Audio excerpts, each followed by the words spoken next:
Hey, it's Conrad Thompson, and you're listening to Something to Wrestle with John Layfield. John, what's going on, man? How are you? I'm doing great, Conrad. I had some problems with your guy, Dave Silva, this week. We got into a little tiff on email about it. I don't understand. He want me to move to Oklahoma. He's a bad human being. But other than that, I'm doing wonderful, and it's great to see you.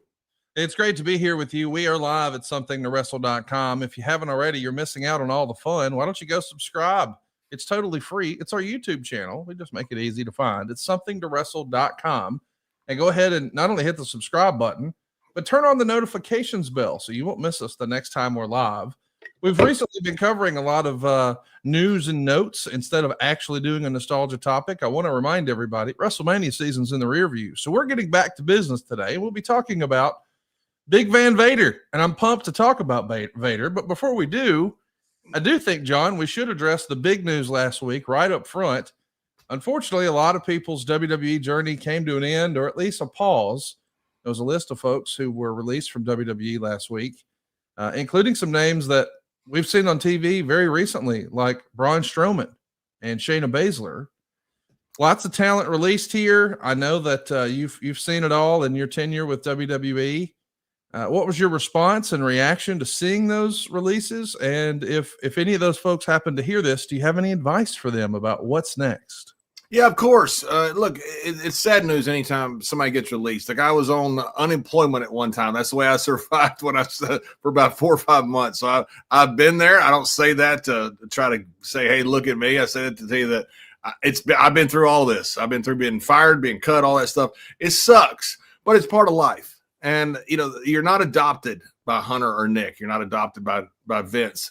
This is something that you have to have always a plan for. And I saw Matt Cardona had something on the internet, and he's right.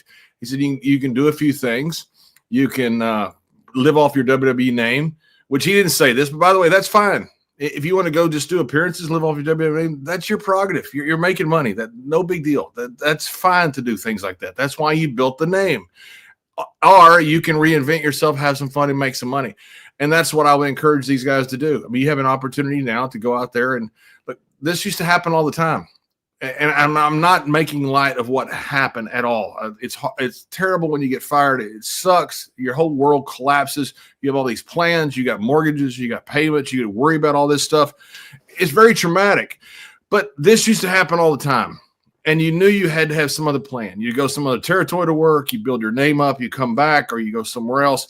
That's what these guys need to do if they want to stay in the business. And they have several options they want to do. Fortunately, they've been on television when ratings are through the freaking roof.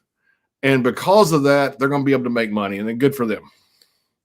Yeah, I mean, I think what you're saying effectively is, hey, did you sign up to be a WWE superstar, or did you sign up to be in the wrestling business? Because believe it or not, there's still a lot of life in the wrestling business outside of WWE. You and I know countless numbers of individuals who earn well into the six figures, either on the independents or on the autograph circuit and appearance circuit.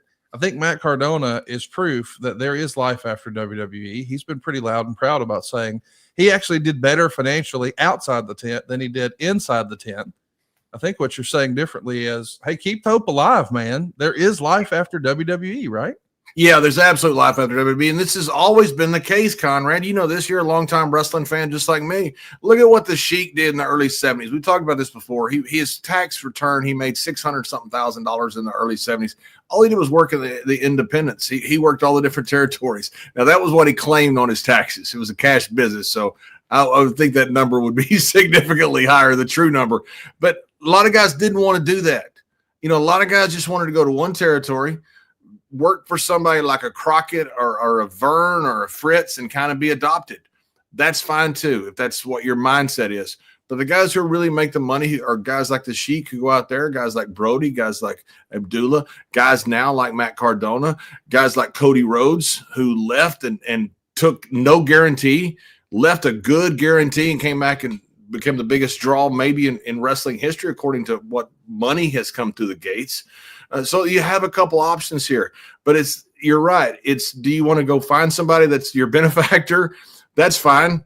Or do you want to create a name for yourself and say, I'm going to be in this wrestling business and I'm going to conquer it based upon what I can do creatively? That really appeals to me, and it appeals to a lot of people. And I hope it appeals to these folks here because a lot of these guys are very talented guys. and girls. Absolutely. I'm looking forward to seeing what they do next. I know that, there's been a big discussion for years and years in wrestling about whether or not people in professional wrestling are truly independent contractors. Well, you really are now. You really can, paint with your own colors and bring your own brushes and your own paint and your own canvas, and you own the whole shooting match now. I do want to get your reaction though, because if anything, I did think maybe there was a little dirty business in here, because Dave Meltzer has come out and said that, hey, perhaps some of these folks, and I think he even said men and women, he qualified it as both, were getting older and getting up there in years. So maybe they were going, they saw more youthful opportunities or better investments in younger talent.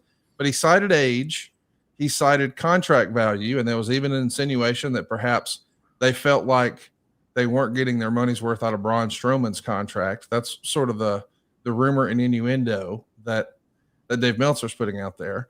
But he also painted a picture where he said he had heard that the rap on some of these talents was that they were lazy. And I felt like, man, that just feels unfair. Like, what you're putting out into the space now, John, is the heads up to other potential promoters that, hey, book this person if you want, but they're lazy. That to me just felt unnecessary. I think you could just say, hey, this is a cost-cutting measure.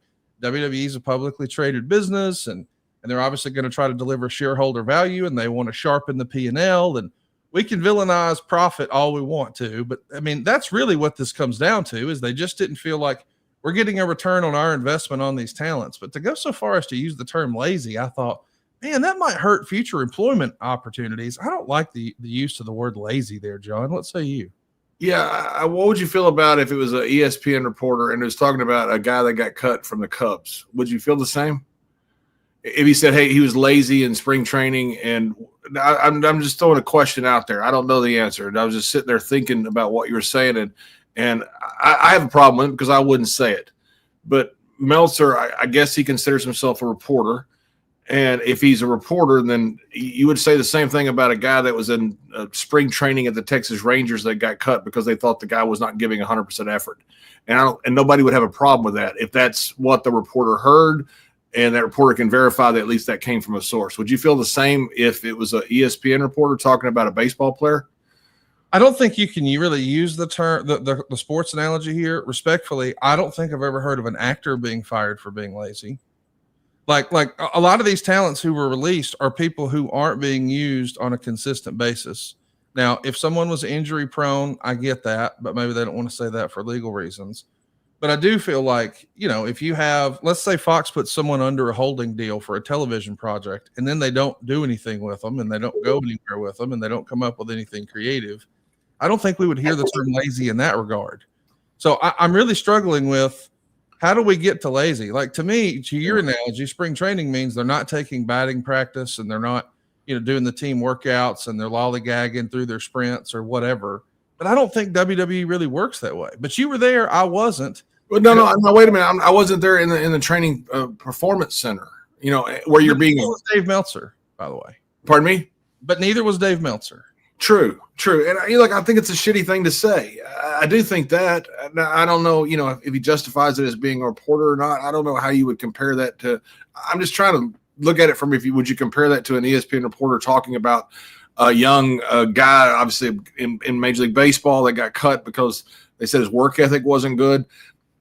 I don't know if that's comparable or not. And I think I agree with you. Yeah, it does hurt him because the difference is. It hurt that guy in baseball too. It's going to hurt these guys if they figure out who he's talking about going forward somewhere else. I mean, they're going to have that in the back of their head. That's why this person got fired. So it does hurt their future aspects of getting a job. And so I would never say it. Even if I knew it was true, I wouldn't say it. But I'm not a reporter that is reporting on what's supposed to be the news. I can't believe I'm giving Dave Meltzer the benefit of the doubt on anything. What's the next? God almighty, the world's upside down. Next thing you know, I'm going to say something nice about Oklahoma. Gigi Dolan, who was a part of the NXT brand, says, when I wasn't traveling to work for either of the two companies I was working for, I trained very hard 3 to 4 days a week, bumping my ass off and doing cardio drills with one of the best and toughest coaches I've worked with. and it worked out every single day. I mean, they're painting a picture that this is not what they want to hear, with live events every other weekend. So I don't want to hear this. The way my body feels says otherwise. And then, of course, we saw Cody Jade from WWE respond to that tweet, and she says, "This plus can't forget having to go on my own to my own gym outside of work after strength and conditioning that wasn't doing anything for me other than to get me body shamed by my bosses, coworkers, and fans. Crazy." Listen, I get some of this is just an emotional response, but I do feel like, hey, Dave Meltzer didn't just create that out of thin air. He was told that. And I do feel like, hey, we weren't getting an investment. We changed our mind. We didn't see the upside. It just didn't work out. We'd love for you to, because I think you and I both agree, all of these talents can go prove their worth outside the tent and then come back, just like Drew McIntyre, just like Cody Rhodes, just like so many others.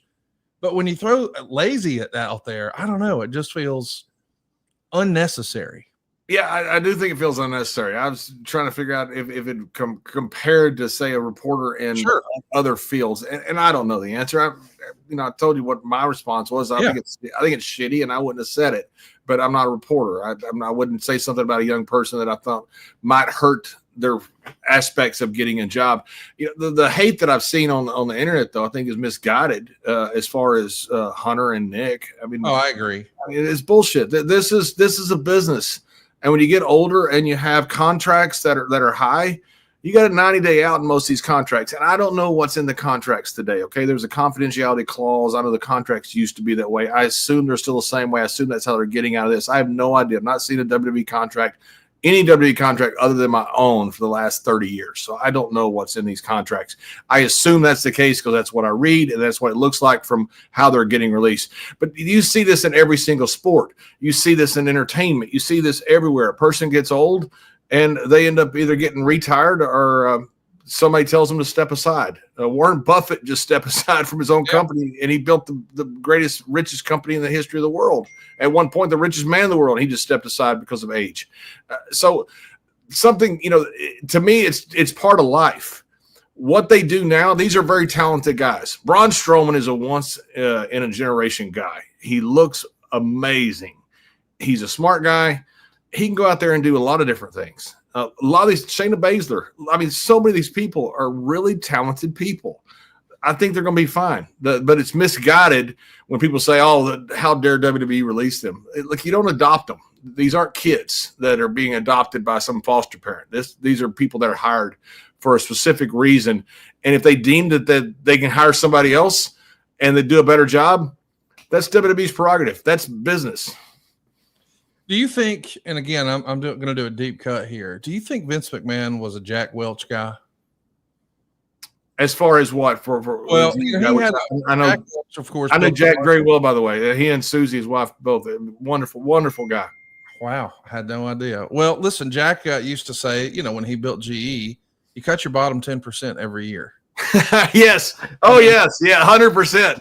Yes, 100%. He 100% Jack Welch guy. I forgot that Jack. I know which quote. Jack did so many things so well. That amazing CEO. Vince was a guy that would cut people every once in a while for an example. And, I think he cut people because they deserved it or because they weren't up to what the other 90% were. But, man, sometimes people got fired as an example to the rest of the company as much as they got fired for themselves that they could find somebody else to take that. It was an example a lot of times. So, yes, 100% Jack Welch guy. Can you listen, this wasn't the direction I was headed, but since you opened up Pandora's box there, who got fired to set an example? Can you give us an example? And I'm not asking for something recent. Give me something from back in the day that doesn't matter anymore. I won't say who because I don't want to, that may be something, but it was a person that was deserved. And I remember talking on the plane about it. Sometimes this sets an example to the rest of the company that because this happened, people become a lot more aware and people become better workers. And there was several specific examples, but these people have.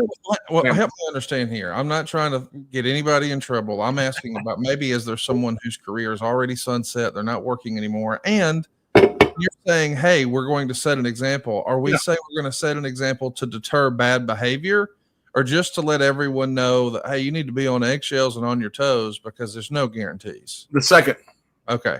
The second. It was never, bad behavior just got fired. Right. If you understand who it was, it's like the old analogy, which we've used before about Jimmy Smith.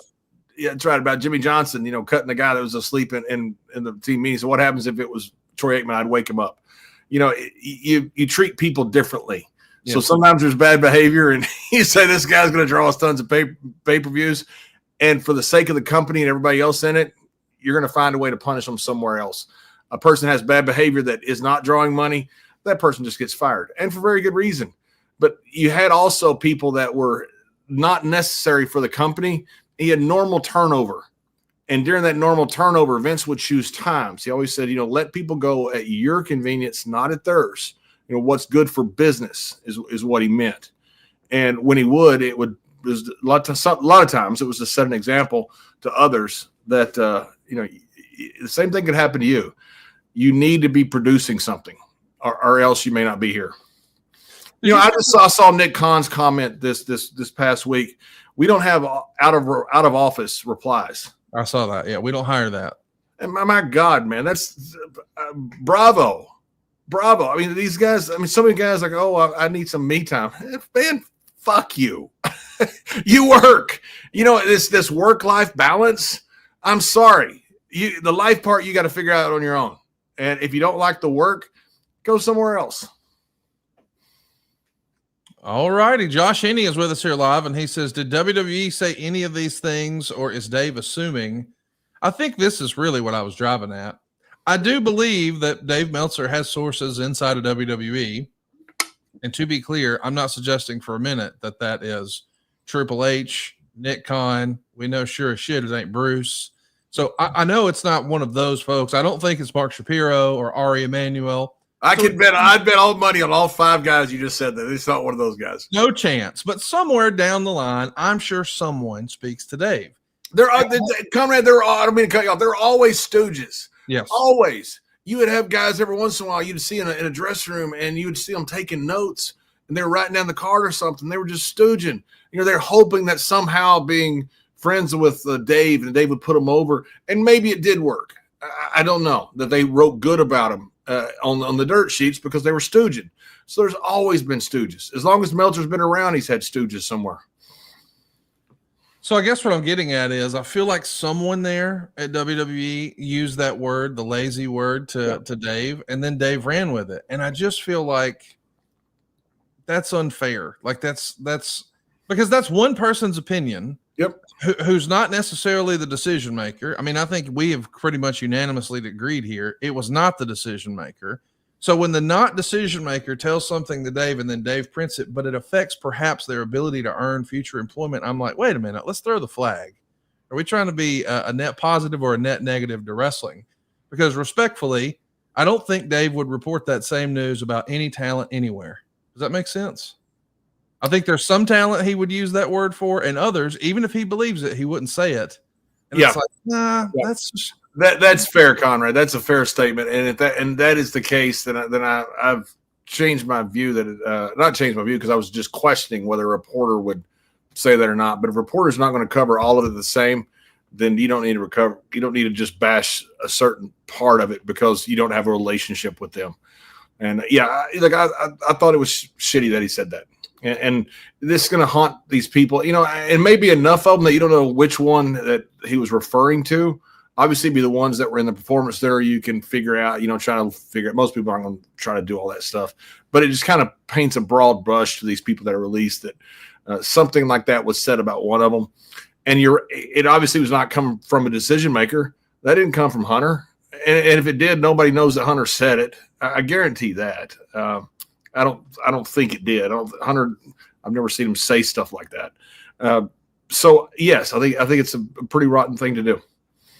It is a part of business. That's what we were trying to talk about with the Jack Welch principle. Unfortunately, this is part of it. And think about Conrad. Think about it. If you're at the performance center and you see these people on TV, and all of a sudden they're fired. I've been in locker rooms, in sports before I got into not very long, few years, and you see people cut that you thought, my God, he was second team or he was a starter. and I got cut when I was a starter.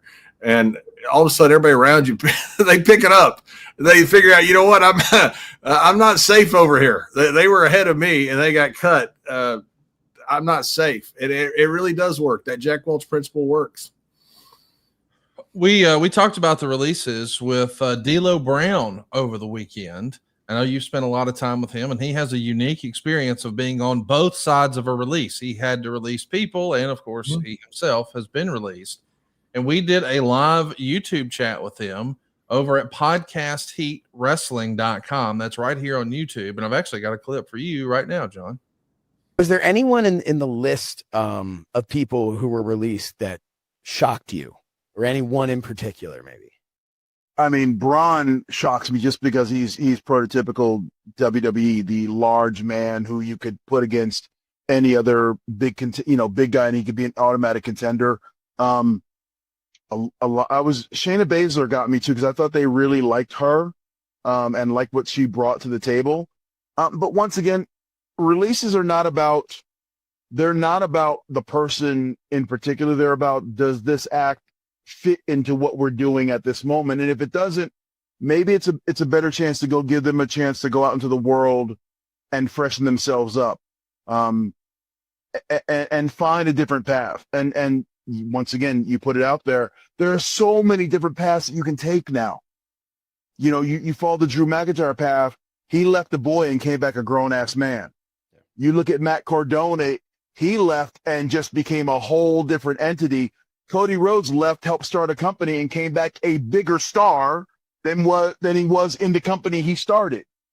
So you don't have to be a trailblazer. You just have to follow a path that's already been laid down and look at the people and look at the examples that are already out there for you. And as long as you don't give up on yourself, because right now this is about proving it to yourself, not about proving to a company is wrong. It's about proving to yourself that you're as good as you believe you are. And if you believe you're as good as you are, you'll have the opportunity again to be on that level. I got the full conversation with D'Lo right now at podcastheatwrestling.com, or we've made it even easier. We'll have a link for that video in today's description for today's show. Braun is a big name and certainly a big human being. Yeah. And I know that a lot of the work rate guys, super fans online, maybe he's not their cup of tea, but a big man in wrestling is a tried and true attraction. I mean, when you really appreciate that a lot of wrestling fans start their wrestling fandom as a little boy, I mean, so many stories are about these giants, these mythological figures. I mean, even going back to David and Goliath in the Bible, not trying to say he's Goliath, but I am saying what a mountain of a man. What do you think is next for Braun Strowman? I mean, we know he would have been a guy who checked all of Vince's boxes, but I could see him having a heck of a run anywhere he goes. But I know once upon a time he was undyingly loyal to WWE. I mean, even when he's been released before, because he's been released and come back before, he didn't really do a lot of work outside the tent. What would you like to see Braun Strowman do next post WWE, John? I'd love to see him do what Omos did. I'd love to see him go to Japan. Omos went over there and stayed in the dojo, and it was so tall they had to put him in a hotel. Couldn't even sleep in the dojo. I just saw Omos at a convention. I told him how proud I was of him. I don't know what's going to come of it, but that's good. That is what you want to do. That's what you want to see people do. You want to see people go out there and try and reinvent themselves and try and learn something different, you know, and come back different in a way. You know, you mentioned all these names, and when I was sitting there listening to D'Lo talk, and I love D'Lo. D'Lo's such a smart guy. I got to see him recently too. It's such a pleasure always to see my friend D'Lo. But I was saying the same thing as D'Lo, and so were you, about all these guys that had gone off and had come back. Think about how many we mentioned, though. What, 4 names? Yeah. Out of a couple hundred wrestlers? It's hard to do. Yeah. And you say, hey, go be like Matt Cardona. Matt's a very smart, talented guy. Matt works his ass off to do that. Be like Cody Rhodes. Really. Go out there and start a company, do something amazing, and come back and be the champion for the biggest boom in wrestling history. That's pretty hard to do. There aren't 100 Cody Rhodes. There aren't 100 Matt Cardonas. It's tough to do. It's doable, and even if you can't make it to that level, you can make it to a level where you're making plenty of money. And I think that's like nothing looks like Braun. Nothing looks like Omos. I'd love to see Braun go out there. I'd love to see him go down to Mexico. I'd love to see him go to Japan. I'd love to see him go work in some different independents around and just try different things. See what works, see what doesn't. You know, he's made a lot of money in this business. A lot of it has to do with the way he looks, but the way he looks also shows you his work ethic. That's right. He works incredibly hard to have that body that he has. I have a lot of respect for Braun. I think he's a smart guy too. I'd love to see him go out there and try and reinvent himself in some way. And whatever that means, go do it. Go to Mexico. Go down to AAA. Go to Japan. Go to Noah. Go over there and work. Go stay over there. Go train somewhere with somebody. Go get Jody Simon out of retirement and train with him. Figure out something. These guys can recreate themselves, and people want to see it done. But it's not as easy as just saying, hey, go do it. Because the guys that have done it, it's like when we talk about the Sheik back in the 70s. He did it. You go, oh, okay, wait a minute. There was only one Sheik. There were also 1,000 other wrestlers that didn't do that. Same now. There's one Cody Rhodes. There's also 1,000 other wrestlers that didn't do that. It's hard to do. But trying to do that, you can make a really good living, whether you make it to that level or not. Not to undermine your point, but Marty Jannetty did it about 27 times. So it's not impossible. Marty Jannetty, he was released and come back over and over and over and over. So there are exceptions to every rule, but just like these talents who were released last week, there are exceptions, but there are exceptions to, Marty didn't come back and be champion. Oh no. To be clear, I'm not respectfully. None of the folks who were just released were big time champions either. Correct. They were chasing their dreams, but Cody wasn't either when he chose to be released. I'm not arguing that. I'm just saying I don't think everyone has to say, well, there's no chance I'll be Cody Rhodes, so why even try? Right. What I'm suggesting is these guys have exceeded expectations and defied the odds before, because you and I personally know of hundreds of people who would love to be under contract to WWE, even for a brief period of time. Now, obviously, that's not anyone's end goal. They want to get there and enjoy success. But I guess we're singing from the same sheets here. Let's be optimistic. And I'm optimistic that you're going to love Magic Spoon. We've been bragging about Magic Spoon for a while. You know that we love their high-protein, zero-sugar cereal. And you've also heard me bragging about their high-protein treats that are crispy, crunchy, airy, and an easy way to get 12 grams of protein on the go. I got a text from our gimmick attorney here, Mike Dawkins, last week where he sent me a photo of a box of the double chocolate, these Magic Spoon airy treats, the crispy treats. There's certain words that I want to say there because when you have one, you'll know exactly what I almost say because it tastes just like the ones Mom used to make when you were a kid, but without all the sugar and with a ton of protein. And our gimmick attorney says, you son of a bitch, these things are delicious. I just ordered a whole case. You're going to absolutely love it. And you're going to love their brand new high protein granola. This is Double J's new favorite go-to at breakfast. True to the Magic Spoon promise, it's also packed with protein and super crunchy. How much protein? How about 13 grams of protein and zero added sugars in these new granola packs? And also delicious flavors like dark chocolate almond, honey almond, and peanut butter. Get $5 off your next order at magicspoon.com/wrestle or look for Magic Spoon on Amazon or in your nearest grocery store. That's magicspoon.com/wrestle for $5 off. So, John, we've agreed that we're going to talk about Vader today, but we do have one more live question about these releases I think we should hit here. This is from Guy W. Johns, who's with us live right now on YouTube, and he says, honest question, does it make it easier or harder for WWE to release good talent, knowing that AEW can pick them up now? That is a different circumstance, like I guess 7 years ago, AEW didn't exist, so you would hope that you would have the opportunity to just grab them back anytime. But there's certain names that even Dave Meltzer says, oh, that person, they're going straight to AEW.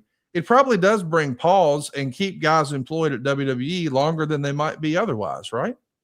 Yeah, I think it does. It's great to have a competitor. I'm not sure AEW is a competitor. They're an alternative, I think is probably the better word.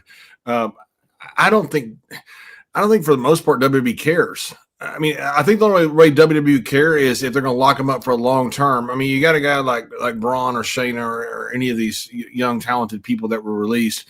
WWE may have in mind, we want to bring them back in a year or so. You Right. never know what they might have in mind. And if AEW locks them up, that is off the table. I don't think they're worried about going down to AEW and drawing ratings, because the ratings, it's such a difference between WWE, the 800-pound gorilla, and AEW, who's just, not very close, certainly not yet. It doesn't look like it's going to be in the foreseeable future. So I don't think WWE really cares, except for the fact they could be locked up and they won't get them back. Yeah, that's right. That's what I meant, is it would just take their chess piece off the board. They're unavailable now. That's the only real loss to WWE at this point. Right. Yeah, I think so. And I think that changes things a little bit. I'm not sure that, like I told you, they've made so much money. I don't think I can give out the number, but they did in Indianapolis, I knew the number, but they made so much money in Vegas off just merchandise and ticket sales, not counting pay-per-view and streaming and all that they do. There's not really a competitor. And so I think the only thing is, does it take the chess piece off the board for that they won't get it back? That might concern them some. Well, what's no concern for us is talking about Vader, because he's one of my absolute favorites. I think I've told you this before. As far as my all-time favorite big men in wrestling, Vader's always been my number one. And I can't help but think about him as being possibly one of, if not the biggest what if in the history of WWE, because he was absolutely dominant in Japan and certainly in WCW.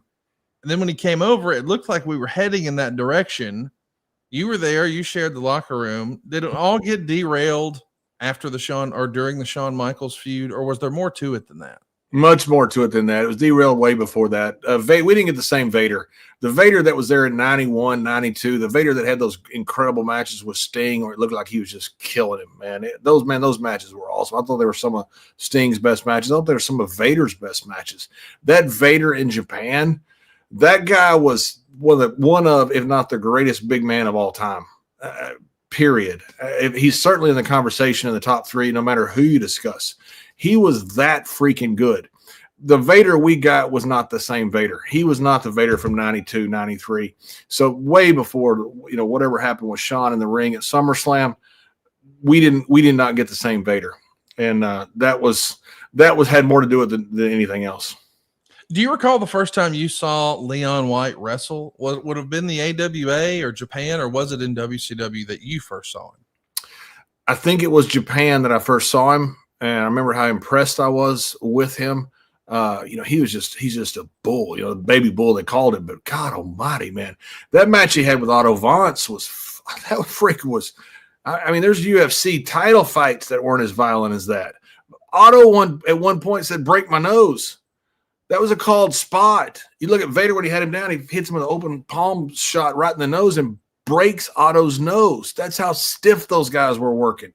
I mean, Vader was different level, man. When you saw him, you just like, oh my God, this guy is unbelievable how good he is. What about the presentation do you think got people's attention the most? Was it his in-ring style? Was it his size? Was it the helmet with the eyes and the steam, or was it a combination of all of the above? I'm wondering, because I think whenever people talk about the Vader gimmick and presentation outside of WWE, they always talk about the helmet and all of that stuff. And obviously that's a big part of it. I mean, if you take away the Undertaker's entrance and you just talk about his in-ring work, it's not really the full picture. But what do you think attributed the attention that he got so quickly? Was it the mask got their attention and the in-ring work kept them entertained, or how do you divide that? I divided a couple different ways. I divided one on Vader's athleticism. Vader was trained by the same guy I was trained by, Brad Rheingans, who was the 1980 Greco-Roman world champion. Would have been gold medalist. That's the year Jimmy Carter boycotted the Olympics with Russia. One of the greatest Greco-Romans of all time, certainly America's greatest Greco-Roman, and one of the greatest trainers of all time, also trained Brock Lesnar. He asked Leon when he got up there, he goes, "Is there anything you do that's outstanding?" Leon, at 440 pounds, whatever he was at the time, walked around his basement dojo on his hands. I mean, Brad, to this day, when he tells a story, he just is blown away by how athletic Leon was. Leon was an incredible athlete. You know, he got hurt at the University of Colorado, right? And that's hurt him in his pro career. He would have been a long-time NFL pro. But Vader was an incredible athlete. I think that had to do with a lot of it. But Baby Bull would have never drawn money like Vader did. I can guarantee you that. When Inoki came up with that mask and the remote stuff they were doing with the steam, that made Leon. Then he had the mask on, then he went to the different gimmick, but that made Leon because the Baby Bull would have never reached the heights that Vader reached. There's a pretty famous story out there that Antonio Inoki and New Japan really came up with the whole presentation and the gimmick for Big Van Vader. And there's rumor and innuendo out there that they even talked to Jim Hellwig, who we know as the Ultimate Warrior, about that. Have you heard that before? I've heard that, yes. I heard that for years. I've heard that from back then. Do you believe it? Yeah, I heard that back then that they talked to Warrior about it. And I don't know if it was true back then or not. But I do know I've heard that for 30 plus years. No doubt. Yeah, no doubt about it. That was always the story back then. They had talked to Warrior first. I assume that's true because we heard that back then. And people assumed it was true then. And we laughed back then like, what a waste that would have been to put that on Warrior. Warrior couldn't have carried that. They're not a chance in the world. Not with Inoki. Come on. Vader could, but Warrior, that gimmick would have been one and done. Of course, you're saying Inoki because we should remind everybody, this is the way Big Van Vader really debuts in Japan. It happens on December 27th at the Sumo Hall in Tokyo, and Inoki does a clean job for him in 2 minutes and 49 seconds. So it's very, very quick that it happens, and certainly it feels like, hey, he is going to be a top star here. I mean, if you're debuting and beating him, and by the way, I want to mention, when Dave Meltzer wrote about this, he says that it was advertised as Big Ben Vader. So that's B-E-N and then Vader with a B. And of course, I've heard other people say, hey, this entire thing was a mispronunciation. The Japanese version of the name was supposed to be Big Bang Vader. And somewhere it was just lost in translation, Big Van Vader. Have you heard all of this? What do you think? No, I hadn't heard any of this until I saw the notes that you sent me, which no, and this very well all could be true. I have no idea. I'd never heard any of this. It sounds something that's very plausible because you have stuff that's transliterated all the time with the Japanese, and sometimes they'll just let it go. And so I can see this happening. I mean, I know that a lot of our listeners to this program just grew up watching the WWF, and they've heard the name Antonio Inoki, but maybe they don't really grasp what a big deal it is to get a pinfall win over him clean in under 3 minutes. Can you try to explain the significance of that to just a longtime WWF fan? Yeah, this would be the equivalent of beating Hogan in '86 in 3 minutes. Yes. Literally, no difference. This would be the equivalent of beating The Rock or Stone Cold in 3 minutes in 1999. I mean, this was as big a thing as you can get to happen in Japan. Inoki really saw something in Leon. He thought, I'm going to make the next huge star. And Inoki did good business here by doing this. But this is huge to do something like this. This is like taking off Goldberg's streak, but not only beating him in a match, squashing him in a couple minutes after Goldberg is 180-0. That's the equivalent of what Inoki did. I can't believe this is real, but in September of '89, Dave Meltzer wrote this. Hasbro Toys was expected to finalize a deal this week, which would wind up with Big Van Vader as a part of a Saturday morning cartoon for kids, and Leon White will do the voice. This, of course, will lead to Vader Toys and dolls similar to Sergeant Slaughter with Hasbro. New Japan, which owns the rights to the Vader gimmick, was set to be at the meetings as well. And when the deals go through to promote the toys, White will have the rights to use the Vader gimmick in the United States and will work for either the NWA or AWA. AWA appears to be most interested of the two and would build great exposure around the Vader character for its team concept if he joins. But the NWA offers far greater exposure. The WWF would be out of the question if Hasbro owns the merchandising rights. And I got to tell you, this is news for me. I until we did research for this episode, I didn't realize that maybe there could have been an opportunity for him to come to the WWF, but the Hasbro Association would have prevented that. But the idea that he wound up with the naming rights because of a potential TV deal that ultimately never came to fruition, you want to talk about the right place at the right time. That's a pretty cool deal there for Leon White, is it not? Yeah, and Leon was in the right place at the right time for a lot of things. Leon, I knew Leon very well. Leon always kind of was like my big brother. And he acted like that too, like my big brother, which I appreciate very much. A mentor to me. Leon was really, really nice to me. We traveled together. We were good friends and went drinking together. We had a lot of fun. We had a lot of similarities. Me, Ron, and Leon all played football, then came into wrestling kind of the same way. Trained by the same type people. And so there was a commonality there with Leon. Leon's a pretty sharp guy. Was a pretty sharp guy. He's passed away, obviously. Leon was a pretty sharp guy. And I don't know if he was lucky or if he was enough, with his business acumen to figure these things out. But Leon ended up on the right side of a lot of deals. No doubt about it. And we know that he winds up having an interesting period in late 1989. He's going to hold 3 different world titles on 3 different continents. He's got the IWGP title for New Japan and Asia. He's got the UWA title in Mexico for North America. And he's got Otto Wanz's CWA title in Germany and Austria for Europe. And I know that, again, most of our listeners are just going to be WWE fans or WCW fans, what have you. But the idea that you're the world champion on 3 different continents, is that the first time that's ever happened? If it's not, it's got to be one of the most rare categories for a wrestler to fall in, right?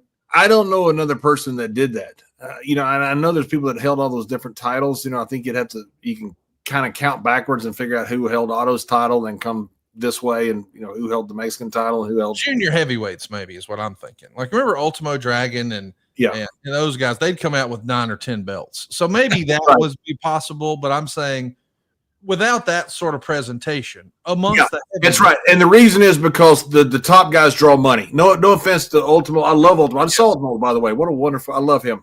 Good guy. And he drew money, by the way. He drew money. Most of the juniors did not draw money. Ultimo drew money. But the big guys, the ones that draw the big money. And so you don't want your title on a guy that he's got a title from a different territory because you don't know where his loyalty is. You want to own that guy. And, that's one of the reasons, when you'd go to Vince, he would change your name so that you could not use the name Big Van Vader or John Hawk. That way he would own your name. He wouldn't let you be working for another company and also hold a title there. That just didn't happen with your big guys. Your big guys who could draw money. And Leon drew money. So this is absolutely unprecedented that Leon controlled the world. This was after Brody. Brody passed away. And you had Stan still, which we're going to talk about in just a minute. But you didn't have that big monster out there. Abdullah was still around, but, not, a little bit long in the tooth. Yeah. Vader was the man all over the freaking world. He was the guy. I mean, you talk about the biggest what ifs. My God, man, when Hulkamania starts dying a little bit, if it's fair to say that, say WrestleMania 5 or 6, Leon's the guy that could have stepped in there.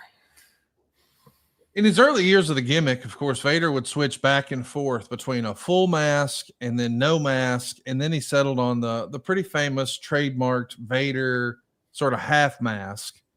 Of all the different iterations, if you're watching with us on YouTube, this WCW version of the mask where there's just a lot of cutouts and it's almost like, I hate to use the analogy, it's like a woman's bikini on his head here. That's the version that I sort Which I don't doubt has happened. Well, I mean, I think we've all done that. It's too early for a Blue Chew commercial, but serious business. Is this the version of Vader that is paramount in your mind, or is there another version that you think of first? No, I love that version right there. Guys, Ron Simmons wore a mask also, with Doom, and it looked just like a badass like Leon did. But that mask set him apart. That mask was so different that I thought that's the Leon that I remember. That's the badass right there. When you were coming up on the Texas indie scene and then working internationally, would Vader have been on your dream opponent list at the time? 100%. Oh my God, yeah. I used to watch him and thought, man, that's what I'd like to wrestle. I always had admiration for Stan, had admiration for Brody. I love the big guys that brawled. Vader was certainly one of those guys. And, we had, again, commonality. Stan and I had a commonality of football and wrestling and trained by the same type of people, same with Leon. So there's that commonality there. You thought, okay, I came up kind of the same way. There's a potential that I could head the same direction as Leon. Maybe not be as big, but there's a potential that I could be this same direction, same trajectory. I'd love to end up in the ring with Leon. The consensus amongst wrestling fans for a long time has been that Vader might have been the greatest super heavyweight of all time. Yep. And there's a short list that we always hear associated with his name, guys like Bam Bam Bigelow. Where does Vader rank for you as a fan and then as someone who was in the ring with him? Who would you rank in the top 4? I'll ask you first. Well, Bam Bam is on my list too, but certainly Vader. And I always struggle with, do we count a guy like Big Show or not? Because he's a giant, but not necessarily a super heavyweight. My opinion is we count Big Show in the giant category. So we're going to be splitting hairs here, but I put Big Show in the giant category. Well, I think my first two are certainly Vader and Bam Bam Bigelow. And after that, I think it gets a little murky. There's lots of great talent that's been out there. I mean, I think you could argue, but I am curious. You've been in the ring with these guys. Yeah. So a lot of the guys we're going to name, you're going to bring a unique perspective that a fan wouldn't. Do you think Vader and Bam Bam belong on the list? And if so, who else? I think Vader belongs on the list by himself. Okay. He's the number one. And no offense to Bam Bam. Bam Bam was great, but Bam Bam did not look, and I don't want to say anything bad about Bam Bam. He was a terrific big man. And we're talking about, and remember now, when we're talking about either great or greater. Right. We're not talking about like, does one guy suck and one guy good? No, they were great or greater. I'm arguing greater for Vader. He inspired fear in people when he came out. And I don't think Bam Bam did that. I mean, Bam Bam was a great worker and he was a great big man. But when Vader came out, man, the mood changed. I remember one time I was sitting in an arena and I was watching the show from the arena, and those matches were okay. And all of a sudden, Bobby Lashley came out and Brock came out right behind him. They got into a brawl and everything changed in the arena. And I thought, man, that's what Thesz used to talk about. That's what Johnny Valentine used to talk about. I can't convince you that the rest of it's real, but I can convince you I'm real. Right. And the old adage, Vader was that way. When Vader came out, things changed. And there's no other big man that was like that. I mean, you can mention guys who weren't really, I don't know, the same different type of big man. Guys like Undertaker and Kane, who obviously were incredible. I put them in a different category. I think maybe splitting hairs here, but that's the way I see it. Well, I mean, Yokozuna would fall on the list. Yes, 100%. Yokozuna would fall on the list, and I would put him in a category with Leon. I still put Leon as number one. Me too. Would Big Boss Man be on that list? No, I don't think so. In my opinion, not because Boss Man was a great worker and as good a worker as Leon. Boss Man was great. I just don't put him in that big man category. Even though he was, I don't know. Boss Man didn't seem like Vader seemed like the mastodon. Yes. Vader seemed like this beast. Boss Man just seemed like a great big worker, and Boss Man was a terrific worker. I'm not saying one is better than the other, but I think the category of this beast, Boss Man doesn't fit in. Yeah, I mean, if we're going to use the beast analogy, I probably also wouldn't include Dusty Rhodes. But if you're just talking about entertaining, the best big man of all time, even though people don't think of Dusty as a big man, at one point he was a big man, and he was still drawing money and still on top. So I love to hear that you're unanimous with me that Vader is the number one. Yep. And I think some of that is just because of the style. I mean, he was brutal. He was stiff. It was believable, right? He was a man. And when he came at you, brother, it was like he hit me a couple of times. I just saw a white light. I mean, literally hit me that hard in the side of the head with that big finger. Wham, wham. And I'm like, oh my God, brother, you're killing me. It was awesome. He didn't mind it back the same way. People talk about Vader being a bully. You can say whatever you want about him. Vader liked it back the same way. He didn't care how hard you hit him. He had bitch sometimes, but old guys like to bitch more than they love the art of bitching as much as they really were bitching. But Vader was, man, that guy, when he came at you, it was, whoo, buddy, it was something. That's what your partner's going to be saying when you try Blue Chew. It's just as stiff as Vader, It's time. It's time. It's Blue Chew Max time. It's arrived, and it's got the active ingredients of Viagra and Cialis into one chewable. It's a combo that acts fast and it lasts. Great sex is just a few clicks away. You sign up at BlueChew.com. You consult with one of their licensed medical providers, and once you're approved, you'll receive your prescription within days. Blue Chew's tablets are made in the USA, and they're prepared and shipped directly to your door. And the best part is it's all done online. And that means no visits to the doctor's office, no awkward conversation, and no waiting in line at the pharmacy. So make your life easier by getting harder and discover your options at BlueChew.com. And we've got a special deal for our listeners. Try your first month of Blue Chew free when you use the promo code WRESTLE. Just pay $5 shipping. That's promo code WRESTLE. Visit BlueChew.com for more details and important safety information. And we thank Blue Chew for sponsoring today's podcast. So, John, we got to mention Sting. I mean, you mentioned him earlier. He's probably on the short list of Vader's greatest opponents. It feels like they had particularly really great chemistry, a lot of great pay-per-view matches over a 2-year period. And there seemed to be something about Vader that brought out the best in Sting.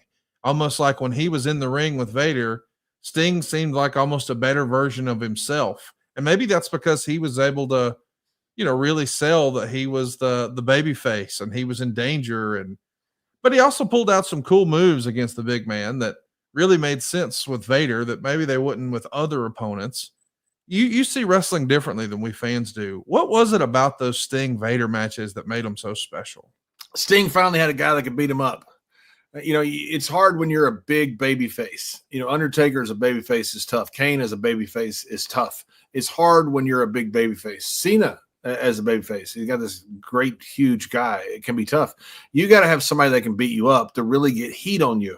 And unless you have a guy like Leon, Sting's a huge dude. Especially when he was younger. I'm looking at the old pics of him and Warrior together. He was a national level bodybuilder. He's a big guy. But then all of a sudden, you stick this 450-pound monster across from him. He's in real peril. And it just worked perfect. I think Sting, for the first time, got to say, you know what? I get to be a babyface now. I get somebody who can literally beat the shit out of me, and I get to fight from underneath like a babyface is supposed to fight.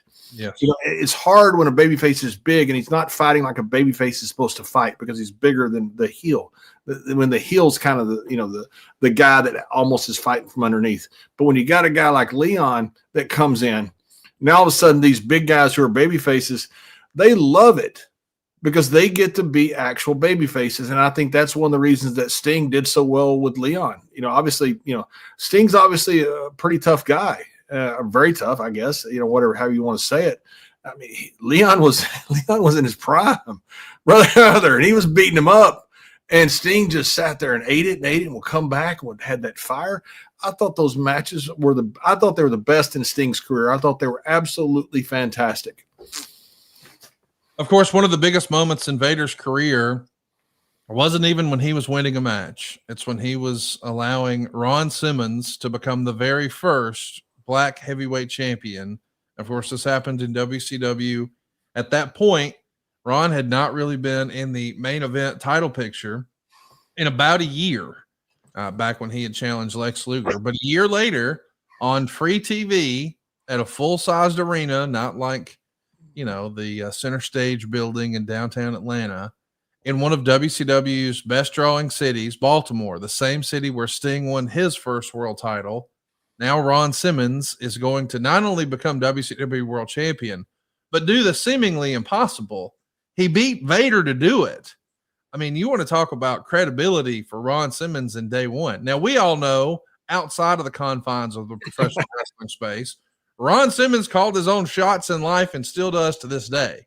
Yeah. But back then, the Vader character was positioned like this unbeatable monster. And for Ron to beat him for the first world title, that's a big deal for Ron, is it not? That's a huge deal. And I cannot tell you how many people come up to Ron every single weekend that we're out together and will tell you, especially like a 30-year-old black guy will come up to him, because that was when they were kids, it was back then, or at least, I guess 30, maybe be older than that, maybe 45 or 50 or, older we thought. And they'll tell you how much it meant to them, that Ron became the first black heavyweight champion. And it's just, it happens every weekend. People come up to us and, man, I just remember that match. I just remember that match. Now, I don't know how many people actually saw it. You know, it's kind of like Jimmy Snuka's dive off the cage. You know, you talk to the people that were there. The Madison Square Garden must have held about 2 million people because everybody was there. But it meant a lot to a lot of people, and it meant a lot to Leon. I talked to Leon about it a lot. Leon was so proud to do that. He loved Ron, and he thought he understood the historic impact it was going to have. Leon was proud to do that. That was something that Leon always kind of put in kind of a notch in his belt that he did, that he was very proud of. And it impacted, man, it impacted our business to this day, sent shockwaves through it from that point forward. I mean, if Ron beats almost anyone else for the title, I don't think it feels like it's as big of a deal. I mean, obviously it's a big deal to win the world title, but it just felt like an impossible thing. I mean, that photo that Dave Silva threw up of all the guys in the locker room holding him up on his shoulders.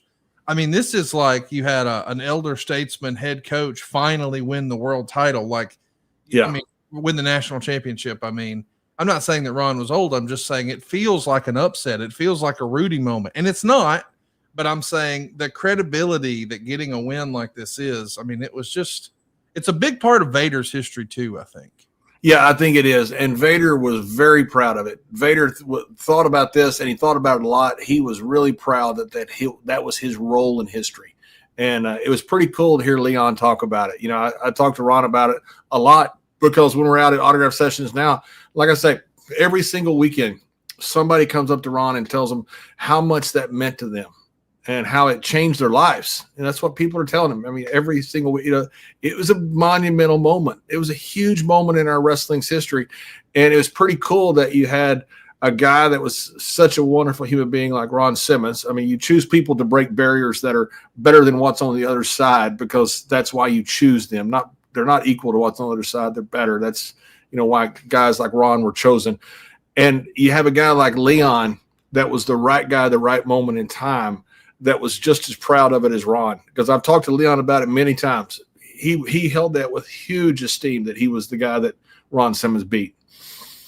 What's interesting too is during his WCW run, Vader actually switches up his Japanese affiliation, moving away from New Japan and going to work for the UWFI promotion. And this is like a worked shoot promotion. We're supposed to have a shoot combat sports background, but at this point, Vader has cultivated such a tough guy image in pro wrestling that it's believable, at least from a fan perspective. Have you spent much time watching UWFI? What did you think of their type presentation, and how did Vader fit since he was just a football player and didn't necessarily have a big shoot background? Vader fit like Tank Abbott fit in the early UFC. Yes. You know, I just thought it was a guy that was a brawler, and you know, Tank Abbott certainly fit. You know, he didn't get robbed on a decision. He probably is the UFC champion. Vader certainly fit as well. You know, later the UWFI got guys in there that didn't fit, but Vader fit perfectly. He was such a big, tough guy, and he wrestled like a shoot. And if you wrestled him, you probably thought it was a shoot. But Vader fit perfectly. I mean, it was. Oh my God, man, that guy, he went through hell. That's why when we got him in WWE, he wasn't the same guy. He had been through thousands of wars. Every night he's going out there. I mean, guys did not take a day off against him. And he didn't take a day off against anybody. He got beat up. And he's a tough guy. And that UWFI was, when it took off, it was on fire. You were working with the WWF when this happened, but we all, as wrestling fans, know that there was a backstage incident between Big Van Vader and Paul Orndorff, who was working for WCW at the time as a producer. And there was a physical altercation. And depending on who you believe, there's different versions of that story. But everyone pretty much agrees that when it was said and done, Paul got the better of Leon in that exchange. What did you hear about that? Because, you know, we as fans, we've always heard the telephone, telegram, tele-wrestler. Did that story make its way to the locker room almost immediately? Oh, yeah, absolutely. Very fast. And, I heard obviously, with the outcome of it, that's what people want to know, who won. First thing you ask, who won. Orndorff got the drop on him. I talked to Paul about it. I talked to Leon about it extensively. Leon was watching his right hand and Paul hit him with his left. I guess the left was the gimmick one, right? The skinny one. Yeah. I guess it still had the strength, but Paul knew that. And so Paul got him with the gimmick arm and got the drop on him. And once he got the drop on him, then he, put the flip-flops to him. So that's what I heard. And Leon basically told me the same story. Leon said that, Leon hated it, obviously, was very embarrassed about it. And, he was not going to throw the first punch, is what he's told me, and apparently that's what happened. I don't know if fight happens, somebody throws the first punch. I'm not saying Orndorff stole him. Right. It was a fair fight. But when he went up there, he was not going to throw the first punch, and Orndorff got him with the first punch. And once he did, the fight was pretty much over. Orndorff was a super, super, super tough guy, just like Leon. Leon would have got him the first punch. Probably the fight goes a different way. But Orndorff got him with the first punch and then put the flip-flops to him. First of all, I do want to talk about getting the first punch, but I just want to communicate to you how inside the bubble you and I are when we have a conversation where we're talking about a now deceased, someone we both respect a great deal, in Paul Orndorff, and in a way to describe the physical pain and trauma that his arm suffered to the point of atrophy. You and I, in our wrestling parlance, just say, he hit him with the gimmick arm. And I knew exactly what you meant without any further explanation. We're too far in the weeds on this shit now, John. You said the gimmick arm, like this son of a bitch had a go-go gadget arm, and he did. He's suffering from atrophy. And we're like, well, he had that gimmick arm. We've turned it into a foreign object. He's got the some bullshit. But then he put the flip-flops to him. I just love that you said gimmick arm, and I was like, oh, yeah. And then we moved on, and I was like, outside the bubble, that is the most weird conversation ever. But we knew exactly what we were talking about. I wanted to say, though, about the whole first the first punch thing. I've thought that watching Power Slap. I know they flip a coin or however they decide who's going to go first. But I feel like no matter what happens, let's say you and I were doing Power Slap. If I slap you first, or you slap me first, the person who gets slapped is probably not going to be able to immediately deliver their very best right after. Right. So it's like whoever goes first, you got a 60% chance of winning just because you won the coin toss, right? Right, exactly. I talked to, and I don't want to give something away, but I love him so well. Heath Slater apparently was asked to do one of the slaps, and he's asking me, Ron, what do you think? And I said, dude, you lose the coin flip, and you got some guy that could break your jaw. You may not get a punch, And so yes, the coin flip is very important in the Power Slap. I don't want to betray any confidences, but I think you're pretty friendly with him too. Sin Bodhi, he actually works with Power Slap, and I think he's reached out to a few wrestlers. I didn't know that until this past weekend. So when you just dropped the Heath Slater name, that's even information he didn't give me. But I love the idea that we might actually see more former professional wrestlers or current professional wrestlers be a part of Power Slap. Oh, I love Heath. I was once pitched a thing to come out of retirement. He'd be my nephew, Clem. We had that on the JBL and Cole show. I love Heath. I had so much fun with him. He was riding with me and Ron the last time we were in Mississippi recently, driving to Memphis. We were riding together, and he was telling us about it. They reached out to him, and he said, "What do you think?" He's a former Gold Gloves boxer. He's a tough dude. Heath Slater's a tough old country boy. And we said, man, it doesn't matter how tough you are. You got some guy that knows how to knock you out, and he goes first. You may not wake up till next week. And so hopefully we talked him out of it. We'll find out on the upcoming season of Power Slap. I do want to talk a little bit about the fallout from that backstage altercation with Vader and Paul Orndorff. It was certainly the picture that was painted on the Dark Side of the Ring episode that they did a fabulous job with over on Vice. They did. They said, hey, after that, Vader didn't have the same sort of confidence in himself, and maybe that affected his performances moving forward because maybe he was in his own head about it. Maybe the aura and the mystique of him being this unbeatable badass. Like we all know when Vader beat him, oh, well, that was planned. That's pro wrestling. But when we hear that someone who was significantly below his fighting weight got the better of him, maybe it ruined the mystique of Vader. Do you think that Vader struggled with that mentally as far as his work? Okay, tell us about that. I know he did. 100%. I know he did. Vader and I were together a lot. We drank together. We rode together some. We were good friends. Like I say, he treated me like a little brother, which I loved. I'll tell you a wonderful story of coming up in a little bit about his last pay-per-view match, how he requested me. But every once in a while, he'd have a few beers and as you do, and start reminiscing about stuff, and he would talk about it. It really bothered him. It really bothered him. It was something that till the day he died that bothered him. I hate to hear that. Because shit happens. Shit happens in life. And Ordorf's a tough guy, and things happen when two big guys go at it. Things happen. But Leon, I don't think it ever had anything like that happen to him before. He gets his eye knocked out by Stan, puts his eye back in, and takes off his mask and finishes the match. I mean, Leon's a tough dude.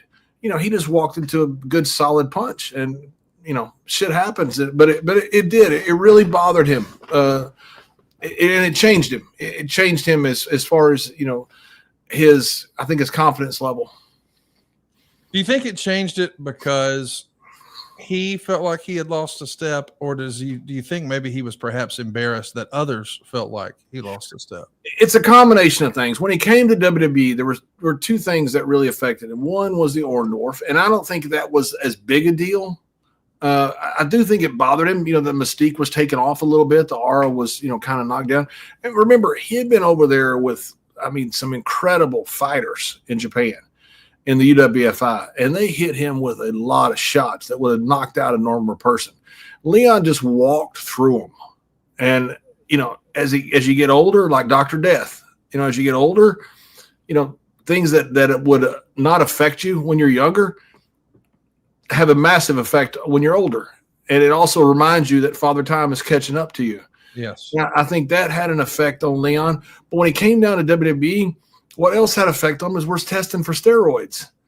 And that picture you put up when he's with Inoki. Oh, he's so lean there. He looked freaking amazing. Yes. And by the way, I'm not bashing the steroids. We all took them back then. They were legal. They were legal. You got them from CVS. It was not a big deal. Nobody knew how bad they were for you, nothing like that. So, but when he got there, Leon went from this guy who could bench press the world, and all of a sudden now you feel terrible when you have to get off of that. As you get older and they start testing, I've seen it over and over and over. I saw it in the NFL. I saw it in WWE. I saw it with the WCW guys. You feel like shit. So instead of feeling great and be able to go to the gym every day, you now feel terrible. You don't feel like going, and your muscles start getting smaller. You start getting fatter. That had a lot to do with Leon. The mystique was kind of taken off of him, and now he felt bad. He physically felt bad when he came to WWE. That's why I say we didn't get the same Vader. The Vader that was 91 Vader, he was a complete different Vader from the Vader that we got. It's also worth mentioning that when he shows up in the WWF, he has a great debut at the Royal Rumble, and almost immediately he needs shoulder surgery. And I don't know that was all disclosed when they were first discussing everything, but he hurt that shoulder at that outdoor show at Bash at the Beach against Hulk Hogan on the beach there in Huntington Beach. And it's a pretty famous story that on the WCW side of things, of course, Vader was the top heel when Hogan joins the evil empire of WCW. So when Hogan comes in, I think everyone naturally assumes they're going to go with Hogan and Flair first, the WrestleMania main event that should have been. They do that. But on the other side of that, I think everyone is naturally thinking, well, what worked in the WWF was monster heels against Hogan, so it's a natural fit that they would just slot Vader in there. According to the rumor and innuendo, perhaps Hogan was not super interested in working with Vader for fear of Vader's rep of being stiff, and it was a different style. And I think a lot of people think Hogan had the ease up, brother, we already got their money sort of mentality. And that was not Vader's MO. In your talks with Vader in real life, the real life Leon White, did he express some frustration about the way all the Hogan stuff went down ever? It wasn't frustration. It was way past that. He hated it. I mean, absolutely hated it. He when he came to WWE, he said, "I'll never let anybody hook up on me again." Wow. He said that a few times. He hated it. I mean, absolutely hated it. Now, Hogan, by the way, people have bashed Hogan. Hogan was a tough guy too. Okay, the training with Hiro Matsuda, what Hogan did. I mean, that people have given Hogan a bad rap on that. But at that point in Hogan's career, he was older, and I don't think he wanted to go out there with a freaking monster and have monster try to kill him. And so, I know Leon talked about it a lot. Leon hated it. I mean, absolutely hated it. He did not like working with Hogan. He thought that I don't think he thought Hogan took advantage of him. He thought he was put in a bad spot. I mean, here you have the guy who helped create WrestleMania, who's creating the biggest storyline maybe of all time with the NWO or about to, and Leon was put in a terrible spot, and he absolutely hated it. In fact, it bothered him enough. He brought it up many times over the next few years. Of course, we've heard the rumor and innuendo that guys like Shawn Michaels and The Undertaker perhaps took issue with Vader's hard-hitting in-ring style. How accurately does that reflect the way the locker room felt at the time, or those individuals felt at the time? Was that a narrative that was out there even in the locker room that, man, Vader's too stiff? What the hell? We got to ease up.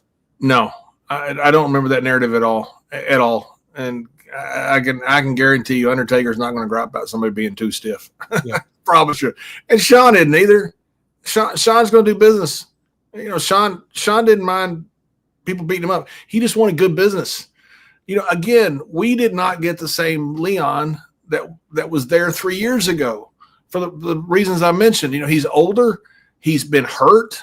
He's off the gas. He doesn't have the confidence that he had. He's not as muscular as he was. He didn't feel like he could do as many things. He physically hurt inside. He's older. He had all these hundreds of matches with this UWFI and all these Japanese. That match alone with Stan Hansen would have wrecked most people's career. And by the time he got there, he was not the same Leon. People were not bitching about Leon being stiff. I never heard one person say anything about it. And he worked with Kane a few times, and good God almighty, brother, they had a match that was, oh, brother. And of course, Glenn's not going to gripe about it. He was hitting Leon just as hard as Leon was hitting him. People didn't bitch about it. I think the problem came because we got a monster that wasn't the monster that we thought we were getting.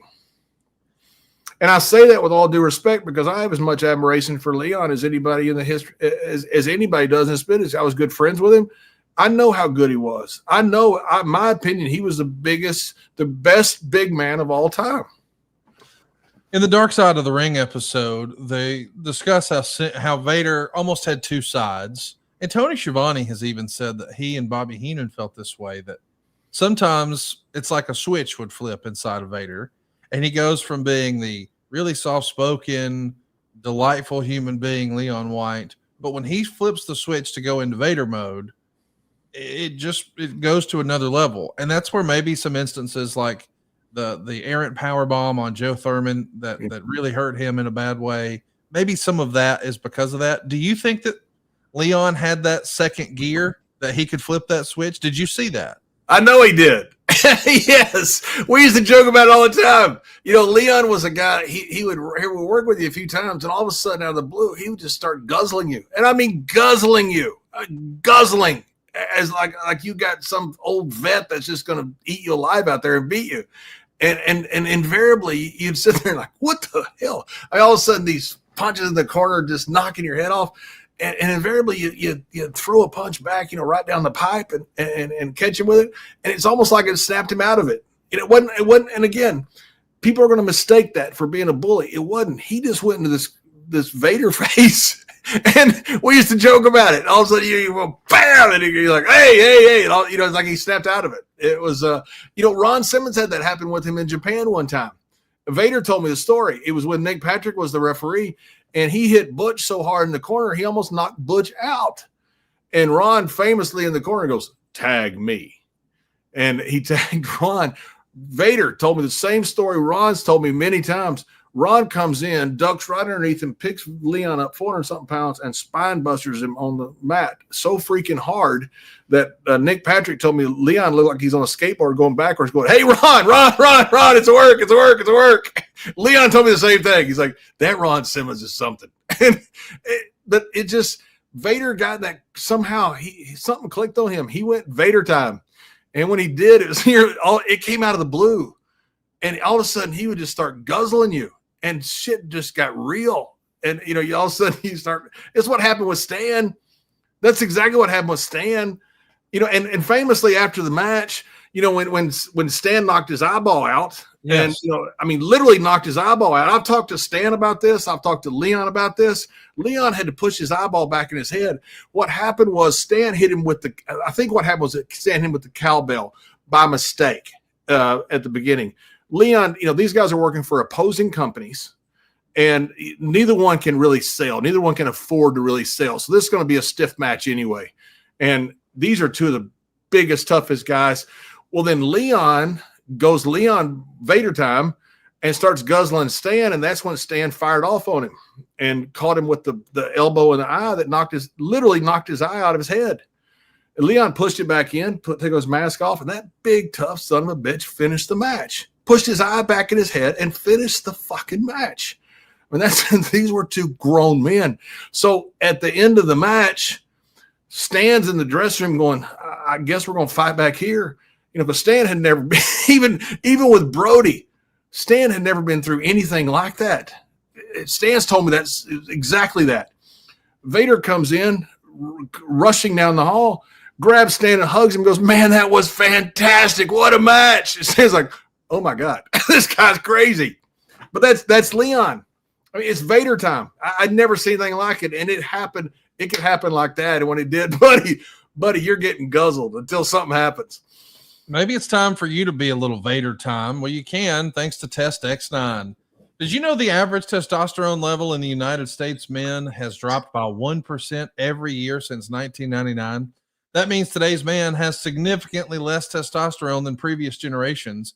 And it's not just age. Everyday exposure to chemicals in food and grooming products and even the environment are all accelerating this decline. Now, you can't always avoid these factors, but you can take action when you protect your health and performance, and that's where Test X9 comes in. This message, of course, is brought to you by Nick Aldis. You see him as the WWE SmackDown General Manager, and you may also know he himself is a former world champion. And Test X9 is clinically supported, and it's got all the natural testosterone support formula built in to help you fight back and perform at your peak. You'll find that Test X9 combines 9 powerful, clinically studied ingredients shown to naturally stimulate testosterone production, but also block that excess estrogen conversion.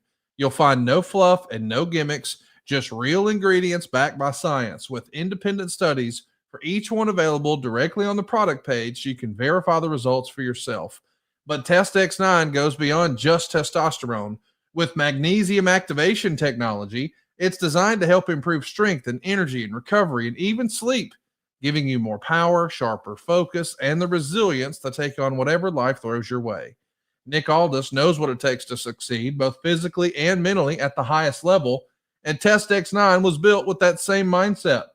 Whether you're training hard or chasing your goals, or you just want to feel like your best self again, Test X9 is the edge you've been looking for. So don't let the decline continue. Head to LegacySups.com. That's LegacySupps.com and use the code WRESTLE to get 10% off your order. That's code WRESTLE for 10% off. Stop the decline with Test X9. So listen, we should address the other thing that Bruce has had a little fun with here on the show. And maybe it's become too big of a talking point. It certainly feels like Jim Ross is somewhat dismissive about it in the Dark Side of the Ring episode.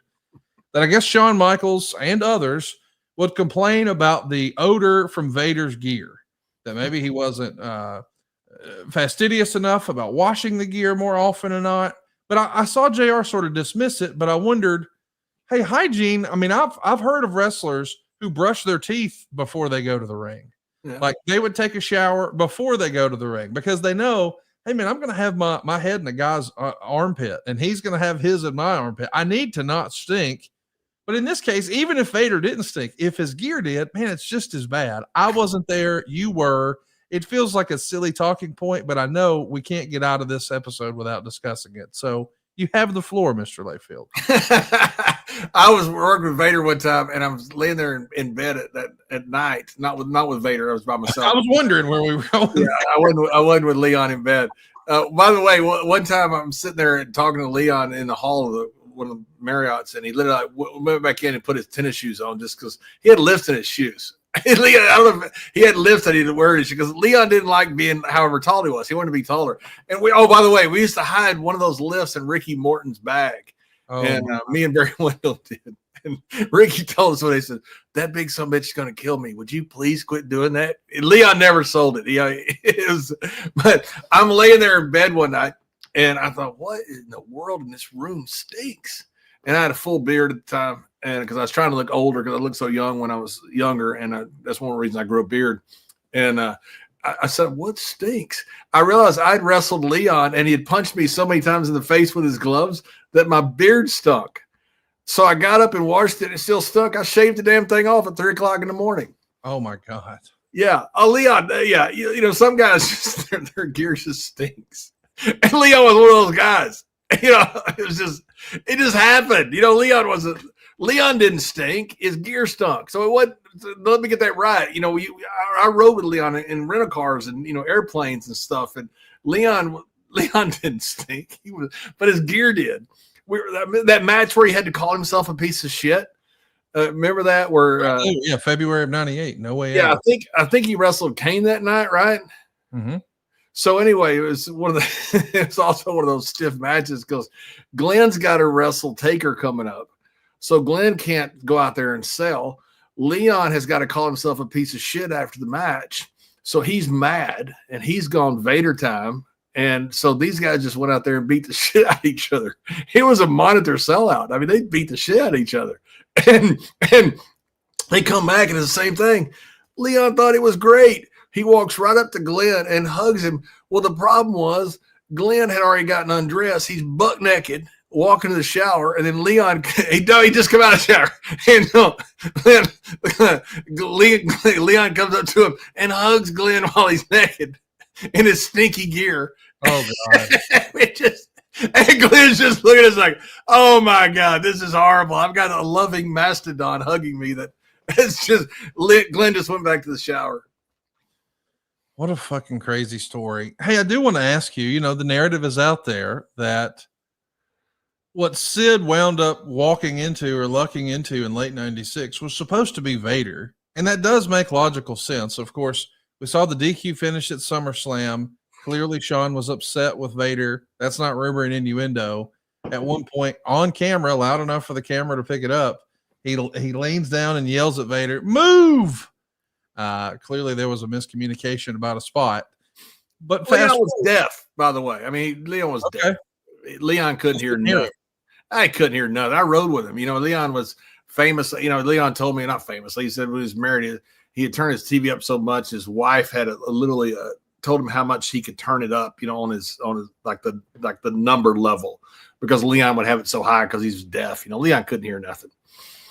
Wow. See, that's something I've never heard before. We've talked about this with a lot of people. Nobody's told me that he was hard of hearing. So it's not necessarily that he was trying to push back on the champion Shawn Michaels and what the creative choice was, or I don't pretend to understand what happens in wrestling, but I do think I've heard along the way someone's calling the match, and it's usually the veteran or, you know, the heel or whatever. But in this particular case, if Shawn called the spot and Vader just didn't hear him because he didn't hear him, right, that's a whole different that's a whole different version of that story I've never heard before, John. Yeah, there's two problems with that. One, Leon's used to calling the match. You know, I was the same, and I would, you know, I'm not used to people calling spots to me because I was always calling the match.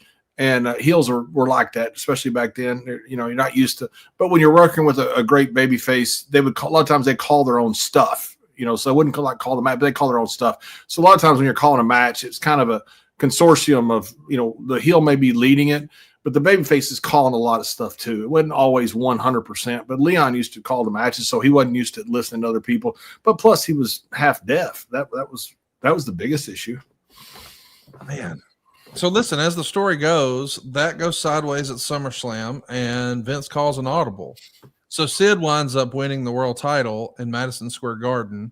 And sadly, when Sid passed away, we all saw that was like the first highlight everyone showed was his entrance in Madison Square Garden. By that point, the quote unquote smart fans of New York, they were ready for something besides the white meat babyface Shawn Michaels. They love Shawn, but I think they preferred heel Shawn or edgier Shawn. And the perennial good guy babyface look, maybe it wasn't exactly what New York wanted that night. But in an alternate universe, instead of Sid walking around fist bumping fans, it's fans throwing up the V, is it not? Should have been, yeah, it should have been. And I think that's what they expected when they got Leon. Again, we got an older Leon. And, Yes. I don't, he With was a bad still shoulder, questioning his confidence. bad shoulder. He was not in the shape he was. He didn't look the same. I mean, look at him in '96 in the ring versus what he looked like when he was against Inoki. That looks like just a different guy. Now it's, whatever, almost 10 years apart, but that's 10 years of a lot of solid, tough matches. And physically he had deteriorated. He felt bad. So we didn't have the same Leon. And I think the thought was that Leon was going to be that guy. And then all of a sudden we get him there and realize, man, we've got a guy that's 80% of what we thought he was. And the 80% is still pretty freaking good, but it's not what we thought. Let's talk about SummerSlam 1998. The DOA find themselves in a tag match against you and Vader. How interesting is that? You're tagging with Vader. I loved it. I loved working with Leon. I loved tagging with Leon. It was fun. It was so fun, because I'd seen so many of his matches, and I knew so much of his history. I talked to Stan about the big match he had with Leon. I talked to Leon about the match. We knew a lot. Some of the same people were trained by the same guy up in Minnesota. Leon and I had this wonderful history there.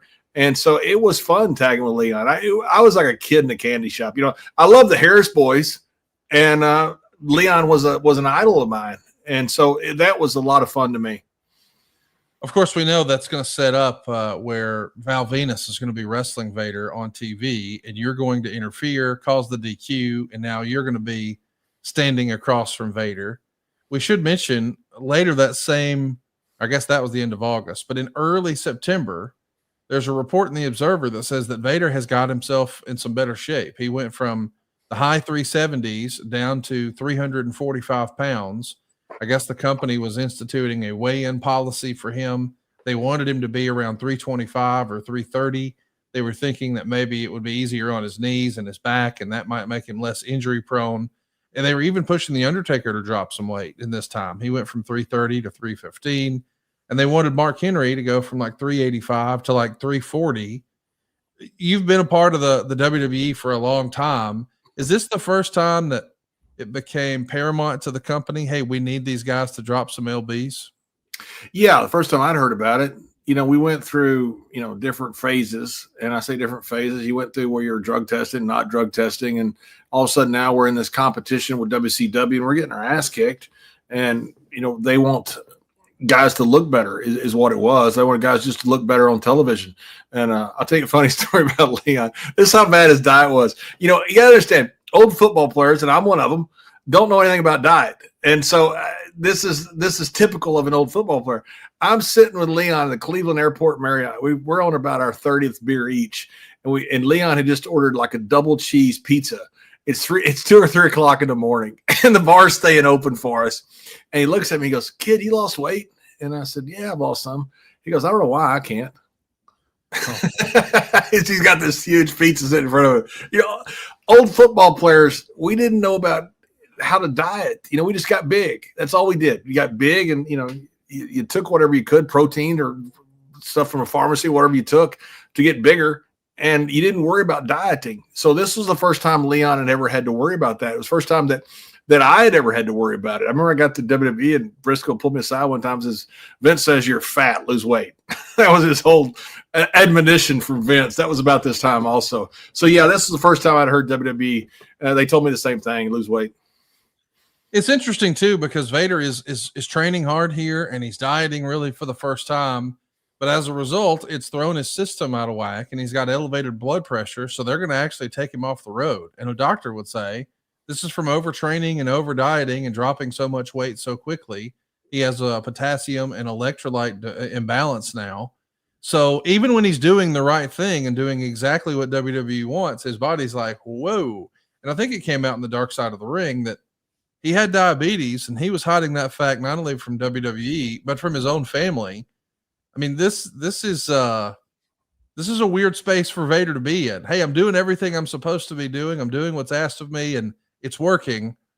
But my body says I can't work. Isn't that crazy? Yeah, it's absolutely nuts. And part of this also is Leon hated being on the road. So we're going up to Canada one time, and Leon gets there, and I'm standing there with Godfather, which, by the way, if you ever want to go through customs and not get searched, go through with Godfather, because every dog in the place goes to him, and you can walk through with AK-47. Nobody's going to care because all the security is going to go. Me and Ron used to always get right behind Godfather. So as soon as Godfather went through, all the bells and alarms would go off, and me and Ron just walk right through. It was great. But I'm standing there with Godfather, and Leon's right ahead of us, and he walks up to the guy at the counter, and he said, "Sir, I don't have my governor's permit or my minister's permit, whatever it is." He had a DWI or something on his record. He couldn't get into Canada. And the guy goes, "Oh, I know who you are. You can come on in." And Leon goes, "No, I can't come in. I don't have my governor's permit." He literally had gotten up there just so he could be sent home. And we're like, dude, this is so transparent. All you want to do is not go to Canada. He just didn't want to go to Canada.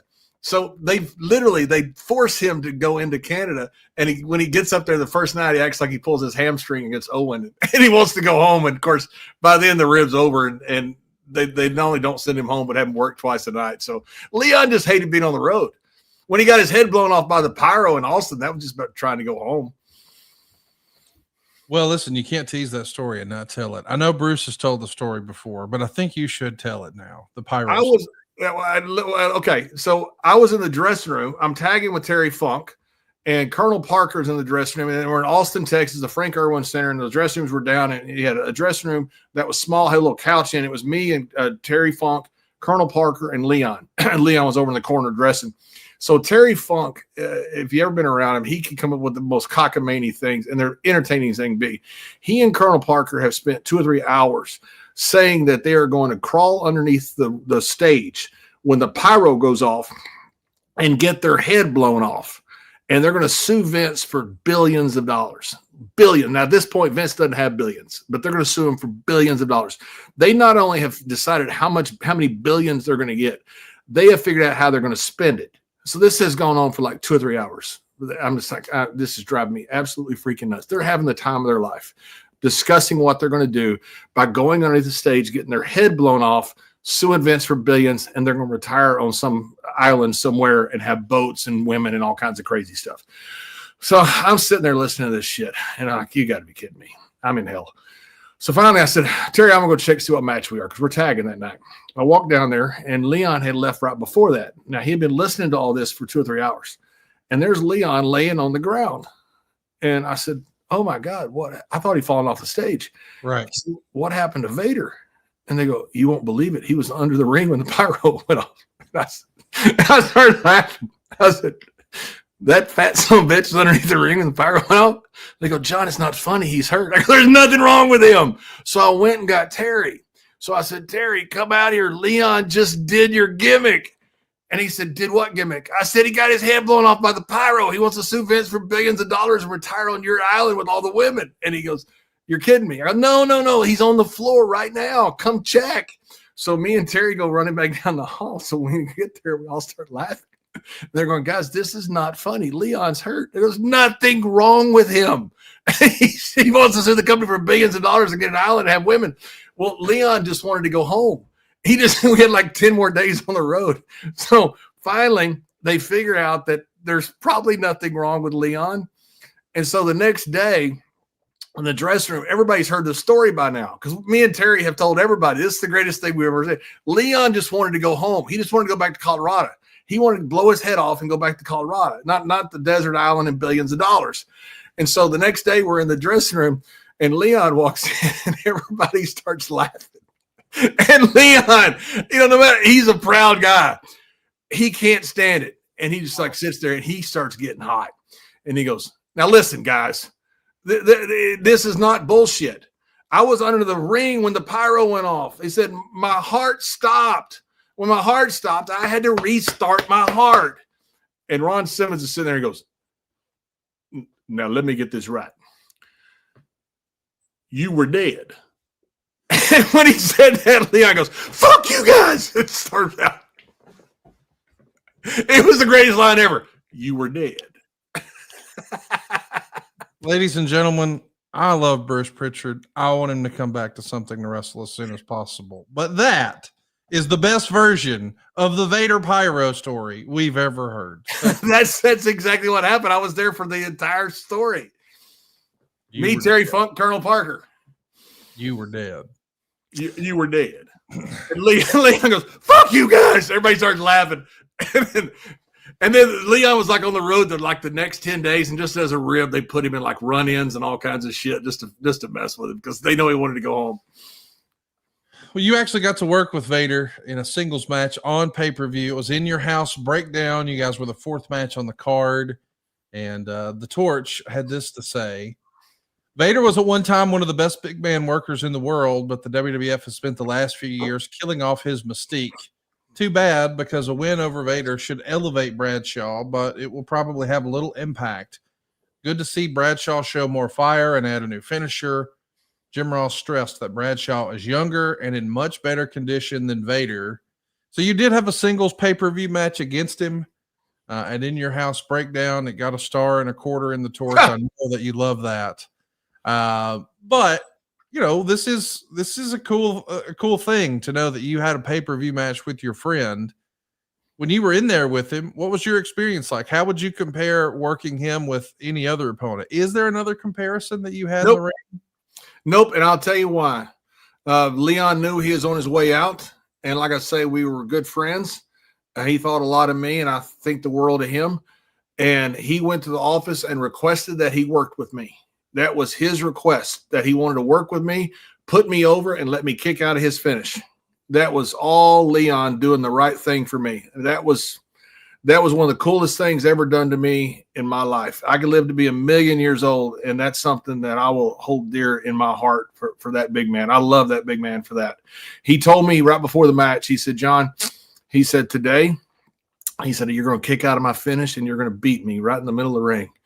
He said, but before you do, I'm going to give you the old Vader. He said, you're going to get the old Vader today. He said, I'm coming after you. And he said, when you beat somebody, you're going to beat somebody today. And that son of a bitch, when he came at me, my God, man, he was smoking. I mean, that was as stiff a match I've ever had. And I loved every second of it because I knew what he was doing. I knew he was out there to give me the old Vader for me to beat something. And I knew that he had done that on purpose. That was, brother, I don't care what anybody says. I love that big man. I wish he was still around because I wish I could tell him thank you now for what he did for me. The TV tapings immediately after are in Detroit. Hey, and by the way, that finish that I did was the cross neck breaker. That was because, and I want to be careful about this because I don't want people to quote me wrong. We had a tour in Europe and I'd hit Jake with a clothesline and somebody said that I'd hurt Jake and hopefully I didn't, but I could have. And, you know, when you hit somebody with that clothesline, if they don't bump real quick, it is a collision with that clothesline and it hurts me. It hurts them. You know, Jake had a lot of injuries and couldn't bump as quick. And when I hit him, it was a freaking clothesline. And I don't know if Jake said something or if the agent said something. Anyway, when I got back, they said, you're hurting people with the clothesline. Bruce told me that. And I was ready to quit the company. I mean, I was ready to leave. And I said, well, I don't want to change my finish. I couldn't use a power bomb. Sid, I guess, I don't know if Sid was there or was around somewhere. And so they had me come up with that silly finish that I did. That's why I did that finish. The only time I ever did it was that night. Then after that, I just went back to the clothesline. But I hit the clothesline before that to set up the finish. But that's why I used that finish was I had been reprimanded and almost fired over the fact that I was accused of hurting people, which, you know, I have no idea if Jake said that or if the agent said that or whoever said it, but that's what it was over. And it very well could have happened. And if it did, I would never, ever hurt anybody on purpose. And I certainly wouldn't hurt Jake Roberts, who I have the most respect for. But that's what that finish came from. Not poking holes in your story, trying to pin down when that may have happened.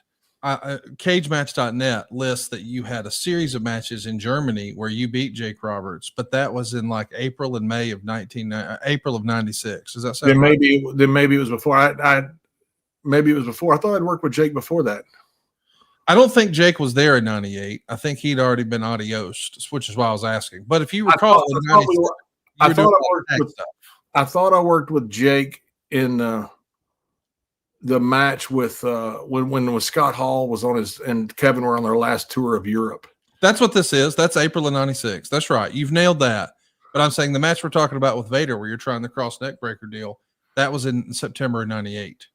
Not poking holes, just trying to. Then I don't know what happened. Well, no, listen, here's the deal. I'm sure you probably hurt Jake with that one. I'm not saying you may have hurt Jake with that one in '96, but maybe it's, because if you remember in this version of '98, you're just coming off of the new Blackjacks thing. You're still wearing some of the same gear. So maybe it's, hey, if I'm going to do a singles run, I want one.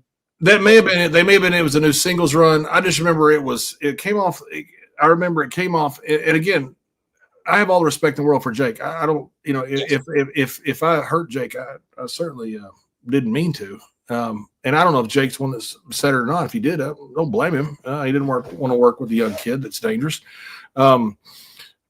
Maybe it was because it was a singles run and they were just wanting me to change the finishes for that. Maybe that's what it was. I just remember that's the reason I come with that finish. Come with that finish earlier earlier in the day or like a week before. I was out there with Bruce to come up with that finish because I thought about using just the one neck breaker like Regal did with the one arm. Then I thought I'll use the two arms and turn it around and use that neck breaker like that. I wanted something that I could use on everybody that was easy and safe. And then after I used it the once, I thought, you know what, I've got this clothesline. I think I can do it and do it safe. And I went back to it and nobody said anything. Right before that, just so you can, as a memory jogger, I'm throwing this out there. You'd been picking up wins on the house show loops with Mark Miro and Darren Drozdoff. That's who you were working with in singles action prior to this Vader match. But on the heels of your only pay-per-view singles match with Vader, because you had two singles matches. One was a no contest that only went 2 minutes on Raw. And then this pay-per-view that goes 7 minutes and 53 seconds, talking about Breakdown from 1998. The taping right after that, on the Monday after, Al Snow beats Vader in 2.5 minutes because he hit him with head. And on that same taping, or the very next day, they do a taping because this is the era where we have a live Raw and then we tape Raw the next day. Mark Miro beats Vader with the shooting star press. So we got 3 consecutive days where Vader's losing to Bradshaw and to Al Snow with the help of Head and Mark Miro. And it's no surprise when a week later we get this report in the Observer. Vader will be finishing up at the end of the month as both sides have agreed to a contract release, which will allow him to work anywhere in the world except WCW. It appears to be a mutual deal. Vader has from the start always had a mixed political situation, as some in the office were high on him and others didn't see anything in him. Over the past 2.5 years, he's had some great showings and some not so great ones. And due to all the bumps he takes at his size and his age and past problems with his knees, back, and shoulder, he's been hurt a lot. The office got on him about dropping weight, and his push pretty much stalled because they wanted him under 350. Basically, when he missed the shows a few weekends back due to blood pressure problems and a potassium imbalance from crash dieting, even his supporters had given up, and he's been jobbed out ever since. He, at the same time, requested a lighter schedule, and they came to a mutual agreement that it was time for him to leave. Most likely he'll wind up in Japan, but there are political problems there. The natural fit is New Japan, where from 87 to 94, he was the top drawing foreign card and is basically a legend in that world. However, with the WCW connection with New Japan booking talent and Bischoff's hatred of Vader, he may pressure the company into not using him. An even better fit would be for UFO, which desperately needs, he means UFC, marquee talent, and he doesn't have to work long tours or just fly in for big shows and be a big part of the eventual feud with New Japan. I guess not. I don't know what the fuck UFO is. Maybe it means UFO. I don't know. But the reality in New Japan is that the same problem may exist. So listen, this is an interesting deal. Hey, you can go work anywhere in the world, just not WCW. But Meltzer would write about it and say some people in the office, the higher ups of the WWF were advocate of his, and others not so much. Who do you think were the advocates and who were the naysayers? I'm led to believe Jim Cornette was an advocate. Yeah. Where was Russo? Where was Bruce? Where was Vince?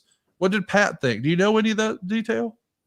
I don't know Pat and Bruce. I know Bruce. I know Cornette was. Cornette loved him, and for good reason.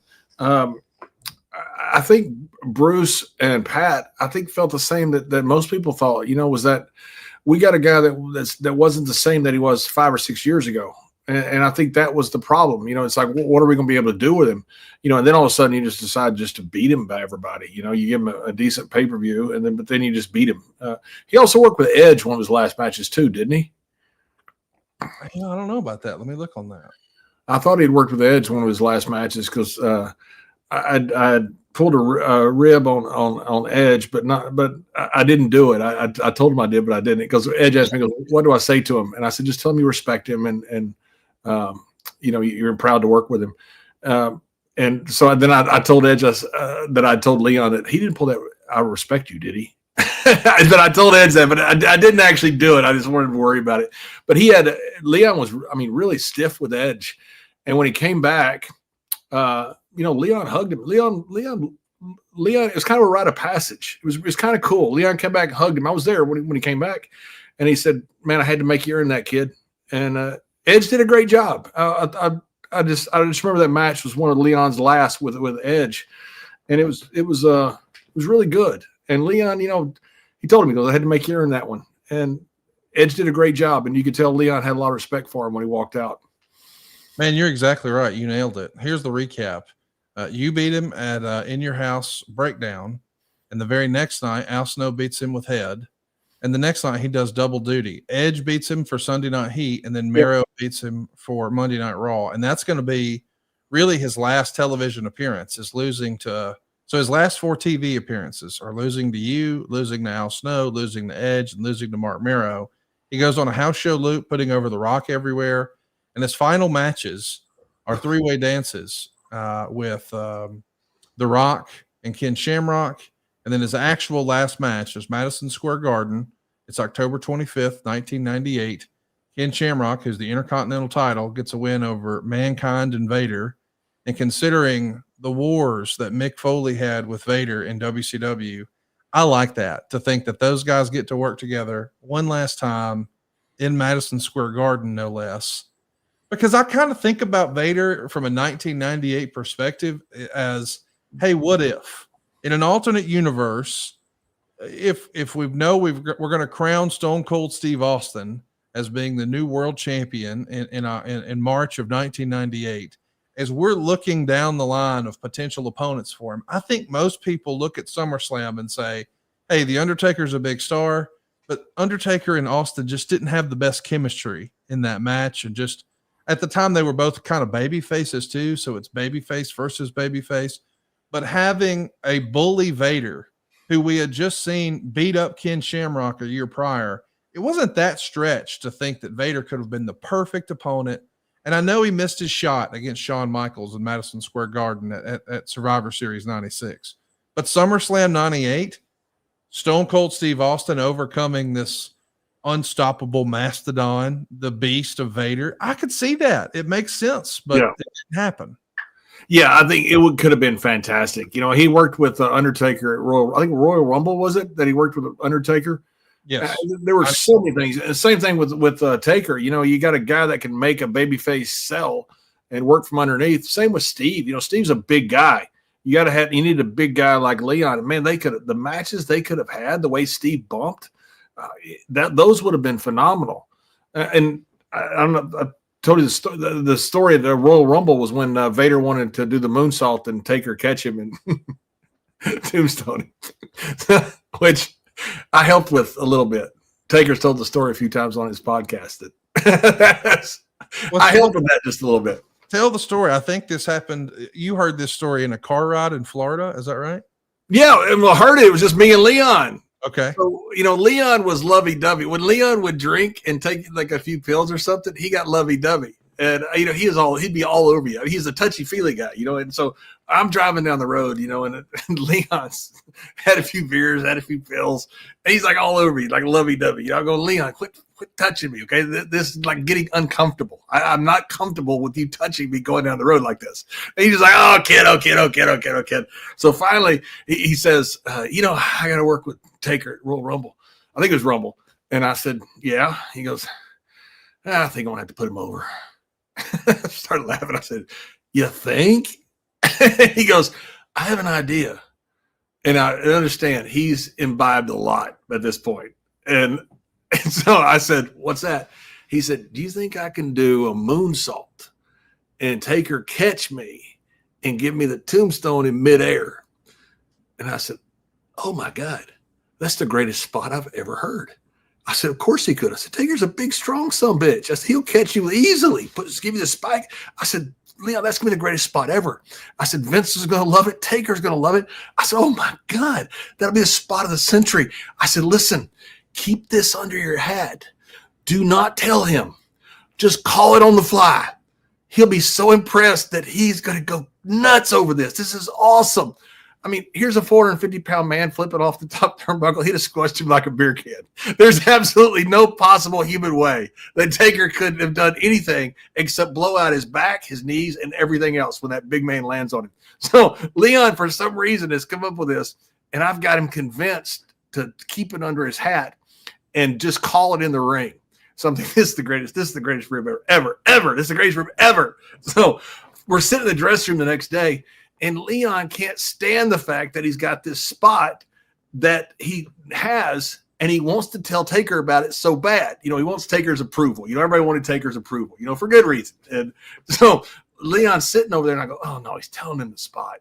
So I'm trying to act like I'm not paying attention, but I'm trying to watch out the corner of my eye. And Leon's sitting there, and he's telling this spot about he's going to flip around, and Leon's going to catch him with a tombstone, and the place is going to go banana and all this stuff. And Taker's sitting there, and Leon's sitting right to his side. He's not even looking at him. Taker looks up, pats Leon on the leg, and walks out of the dressing room. And Leon looks over at me, and he goes, what does that mean? I go, he loved it. Just call it out there. Just go up and call it. He loved it. He thinks it's great. That's his idea. He loves it. He's going to tell Vince. So anyway, I walk out, and Taker's waiting on me. And he's like going to the principal. Like I'm in trouble now. And he's like, have you been riding with Leon? I said, maybe. He goes, do you know he would have killed me? I go, well, yeah, but you're a big, strong guy. He's like, dude. Yeah, so unfortunately, it never happened. What a visual. Listen, you've talked about Vader training at with Brad Reagan's, and you've talked about the famous Stan Hansen match. We briefly mentioned the Otto Vaughn's thing, saying there's UFCs that look less believable than that. We've talked. Otto loved him. Those guys in Europe loved him. He was a great big stiff guy, and Otto loved him. I mean, he could have been over there forever. He couldn't have made money like he made in Japan and WCW, but they loved him in Europe. What can you tell us about, because you sent me a note saying that you had a story about a Cleveland Marriott. Is that the cheese pizza story? That's the cheese pizza. Yeah, that's the cheese pizza at 3:00 in the morning where he couldn't figure out why he wasn't losing weight. Oh, gosh. Leon was the best. He was the best. One of the highlights of maybe it's a low light, but nobody will ever forget it. The famous story about Vader attacking a television host overseas. And it all was born out of the guy asking, basically, is wrestling fake? And Vader knows he's there by the company to sell tickets. I don't think that went the way everybody planned. What were you hearing about it at the time, and what did you hear about it after the fact? So we had been to South Africa, I believe. Now, I had this wrong with Jake, too, so I could have this wrong as well. We could have been on Mars. Who knows? We could have been anywhere. We were in South Africa, and then a bunch of the guys went to Kuwait to work. Briscoe was there with me in South Africa. He went to Kuwait. Me and Wyndham were in South Africa. We went home. We didn't go to Kuwait, so I wasn't there when it happened, but I heard Jerry and Taker tell the whole story. So apparently before the interview, they gave him a list of questions, and like number 9 or 10 was, is it fake? But the guy said he wasn't going to ask it. So anyway, Taker says, I'll handle it if he does. No big deal. The guy starts with it. The guy double-crossed him. start with it. Now, Leon has said that, they wanted him to do something. I don't know if any of that's true or not. That very well could be true. They could say, hey, do something. I don't think they wanted him to grab him, but don't know what they told him. So when they ask him that, look at Taker. Taker's sitting like that the entire time, even while Leon is assaulting this man. Taker never blinks. It is so freaking cool. So then Leon gets up, grabs this guy. Is this fake? Is this fake? Leon's trying to create something here. He's trying to create some interest. He's also pissed off. He's been traveling, for half a day to get there. And they put him under house arrest. So he's assaulted this reporter. They put him under like a hotel arrest. So he can't leave the hotel. So he's stuck there. And, you got to hear Vince tell the stories. Leon would call him, I'm going to the hotel gym. And Vince would go, Leon, just go to the gym. I don't care. Just go. Just don't leave the hotel. We're trying to get you out. So the special forces in the military go talk to Briscoe, who's in charge, and said, hey, man, you guys got a problem here with one of your guys? And Briscoe says, yeah. He goes, we have ways to sneak guys out of the country. They were going to put him in a crate, like an elephant, and put him in a crate and fly him to like Paris and then let him out with the other elephants or so whatever they were going to do.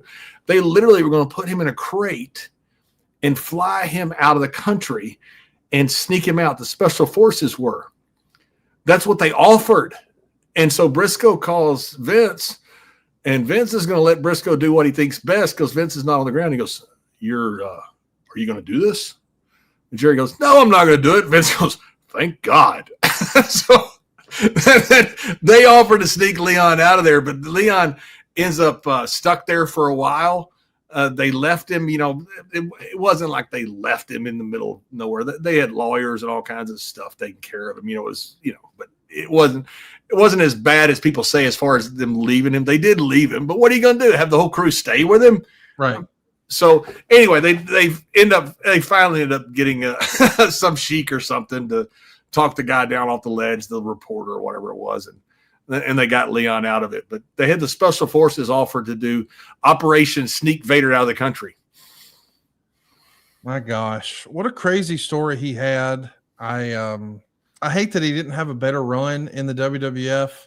And I know that we often say on this program that timing is everything, but in an alternate universe, instead of Vader jumping on to the WCW train in 91, if he would have come in to the WWF and had the Vince McMahon machine behind him for Hogan and then later Bret Hart and Shawn Michaels, and he would have been established alongside all of those guys, I think his career looks a whole heck of a lot differently, doesn't it?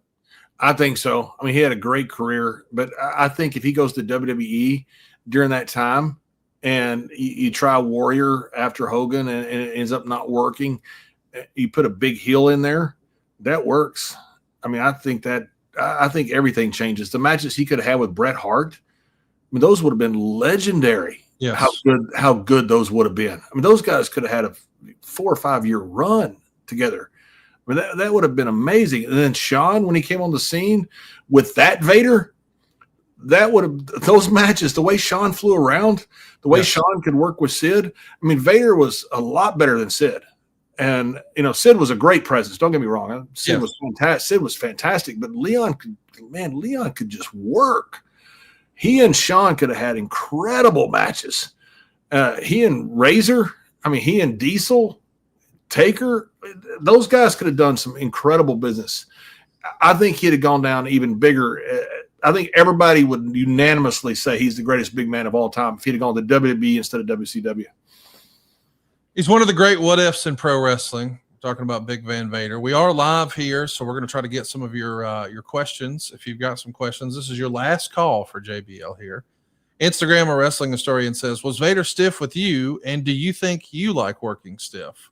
We've heard that word thrown around for you. Do you think you guys had similar styles? Was he too stiff for you? No, not good Lord, no. I loved it. I loved every second of it. I preferred it that way. You're when you're working, maybe because I couldn't work light, maybe that was part of it. But when you're working light, sometimes you're not sure. When you're working stiff, it looks good. And I always thought, people pay money, that work hard. And no, I loved working with Vader. I loved every single match I had with him. It was so much fun being out there with him. We never called anything in the back. We just went out there and beat each other up, and it was a lot of fun. Vader, people talk about Vader would take advantage of people, and I understand what happened with the one guy that that got hurt. And he should have took better care of him on the power bomb. I'm not excusing that, but Leon loved working stiff, and he loved taking it the same way. After the Hansen match, he hugged Stan with his eyeball hanging out. So, that was great. After the Kane match, I was there. He hugged Glenn. Man, it was awesome. Just loved it. Leon really enjoyed it, and I did too. I enjoyed working with the snug guys because you knew that you're putting in a hard night of work, and I thought that was important. Ashley Scott Music wants to know, do you think Hogan was as political or worse than Flair and Dusty? I don't think you spent a lot of time politically with Dusty or Flair, Nope. but you've certainly heard these narratives out there. Do you have an opinion about this question? I have an opinion on Hogan. Yeah, absolutely. We asked him to do some stuff one time, and they said, "Oh, Hogan won't do it." I forget what it was. I went and I saw him, and I said, Hulk was so generous with his time.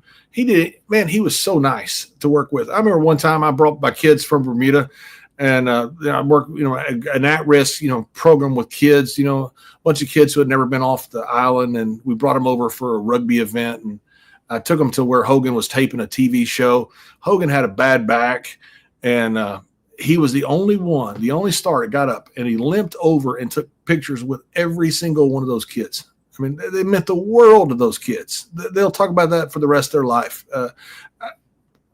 I've had nothing but great interactions with Hogan. AOTV Productions is with us here this morning, and he wants to know, hey, John, what did you think of Triple H taking a shot at quote unquote old timer podcasters? Or do you think you qualify as that now, John? I'm old, and I guess I'm a podcaster, so I guess I'm one of those guys. I have no problem with it. It's his opinion. Just you have a right to his opinion. He's running the company, and he's doing a great job. And I can see his point.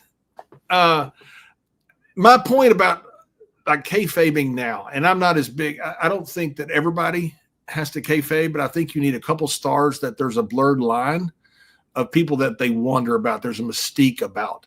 And I think if you want to create an image that draws money, you look at the Paul brothers who've done a great job, Jake and Logan Paul. They never get out of character. Maybe it's not their character. Maybe it's them, but they draw money that way. Conor McGregor was drawing money when he never went out of, some of UFC fighters would hype up a fight. Then after it was done, go, oh, that was just hype. We really like each other. The guys that stayed in character the whole time, they're the guys that drew money. And so it's not about just kayfabing. I have no problem with what Hunter said whatsoever. They're drawing huge crowds. And so I have some issues with revealing kayfabe in the current product. When you're talking about 30 years ago, it seems different to me. Maybe it's not. I don't know. But they're doing something right. And Hunter's leading that. AOTV Productions has a question that I know you'll have fun with. Hey, John, Vince Russo believes that nobody will take WWE seriously after The Rock told the world the whole thing is a work. What do you think? That's coming from a guy that nobody takes seriously. He's the biggest movie star in the world. They just sold out of half of Vegas for people that come in. So no, I don't. Yeah, that guy's he's trying to create interest so people can go on his podcast so he can make a little bit of money to he tries to pick at names like The Rock or whatever else. I get it. That's what his gig is. Well, my gig is saving people money at savewithconrad.com. And listen, there's a whole lot of families who have money month at the end of the money. I mean, I think the idea is to inverse that. You want to have some money left over at the end of the month. But if things are tight for you right now, I want to remind you that the solution is in your house. It's not in your attic or your basement or even your junk drawer in your kitchen. It's in the equity in your house. And I know some of you listening to this say, well, no, I'm rate conscious. I got a great rate 4 years ago. I can't let go of this. I hear you.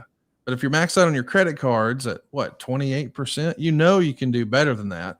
Not only is the interest rate you're carrying on your credit card sky high right now, but the interest you're paying is not tax deductible. whereas the interest you pay on your mortgage is tax deductible. So if you could get a cheaper monthly payment, a better interest rate, and a greater tax deduction, and did I mention a summer break from house payments? Yeah, you won't have to make your June or your July payments. You're done until August 1st. And come August 1st, you're going to have a better mortgage. Keep more of your own money. That's what this is about. Once you owe this money, it's up to you to figure out how to get out of debt and how to pay it back faster. What I've routinely been able to do with our podcast listeners is take all of their debt, put it into a new loan, but not only a 30-year loan that they had, but cut years off of their loan. I know it sounds crazy, but what if you could pay your house off in half the time with cheaper monthly payments? We're routinely helping our podcast listeners get rid of all their credit card debt and take their 30-year loan and pay it off in just 15 years. And they do that with a cheaper monthly payment. How do you beat that? Find out how much money you can save right now for free. You don't need perfect credit or money out of your pocket at savewithconrad.com. You can give us a call toll free at 888-425-0105 or talk to a live person. Even get a quick quote right now at savewithconrad.com. And don't just take my word for it. Go check out our reviews. You'll find over 1,700 5-star reviews. And think about, when was the last time you even went and left a review for something? Well, over 1,700 people have given us a 5-star review. Read all of our reviews for yourself at conradreviews.com. And then get yourself a quick quote, because it's no cost, it's no obligation. And if we can't save you some cash, we won't waste your time. And yes, we're licensed in your state. Get yourself a quick quote right now at savewithconrad.com. NMLS number 2129. John, I never know what to expect when we click record, but I love the man they call Vader, and I loved our episode today. Thanks for all the time today, man. Hey, thank you. I love talking about Leon. You know, he meant a lot to me. You know, and I told you what he did with me in his last pay-per-view match. And you know, when a guy does something like that, you know, if you don't pass that forward, man, you're an asshole. I mean, you're a bad person. And I've always tried. You know, that's one of the reasons I chose Ray as my last match. And I always try to do the right thing with guys. You know, on my way out. You know, putting guys over like I was supposed to, and doing the right thing for the business, because guys did that for me. And that really meant a lot to me. Leon was a good dude. He always acted like my big brother. And I love that. And I love him. I think the world of Leon. I wish he was still around, because it'd be fun to sit around and watch football with him and Ron and bullshit together. Well, somebody I know you think a lot of is our topic next week here on the program. For the first time ever here on Something to Wrestle, next week we're talking about the one and only Fit Finley. How great is that? That's awesome. Oh, my God, that's great. Ladies and gentlemen, stay tuned. You can join us. We'll be here live at Something. He knocked my damn tooth out when we were in Europe. And last time I was there, saw him at NXT. I said, it's Dave here. And he had to leave. And he goes, all he left was a message, was ask him how his tooth is, the bastard. Oh, God. Oh, yeah. Now, no sympathy whatsoever. I can't wait. We're going to talk about it, the good, the bad, and the ugly. Fit Finley is next right here on Something to Wrestle with John Layfield.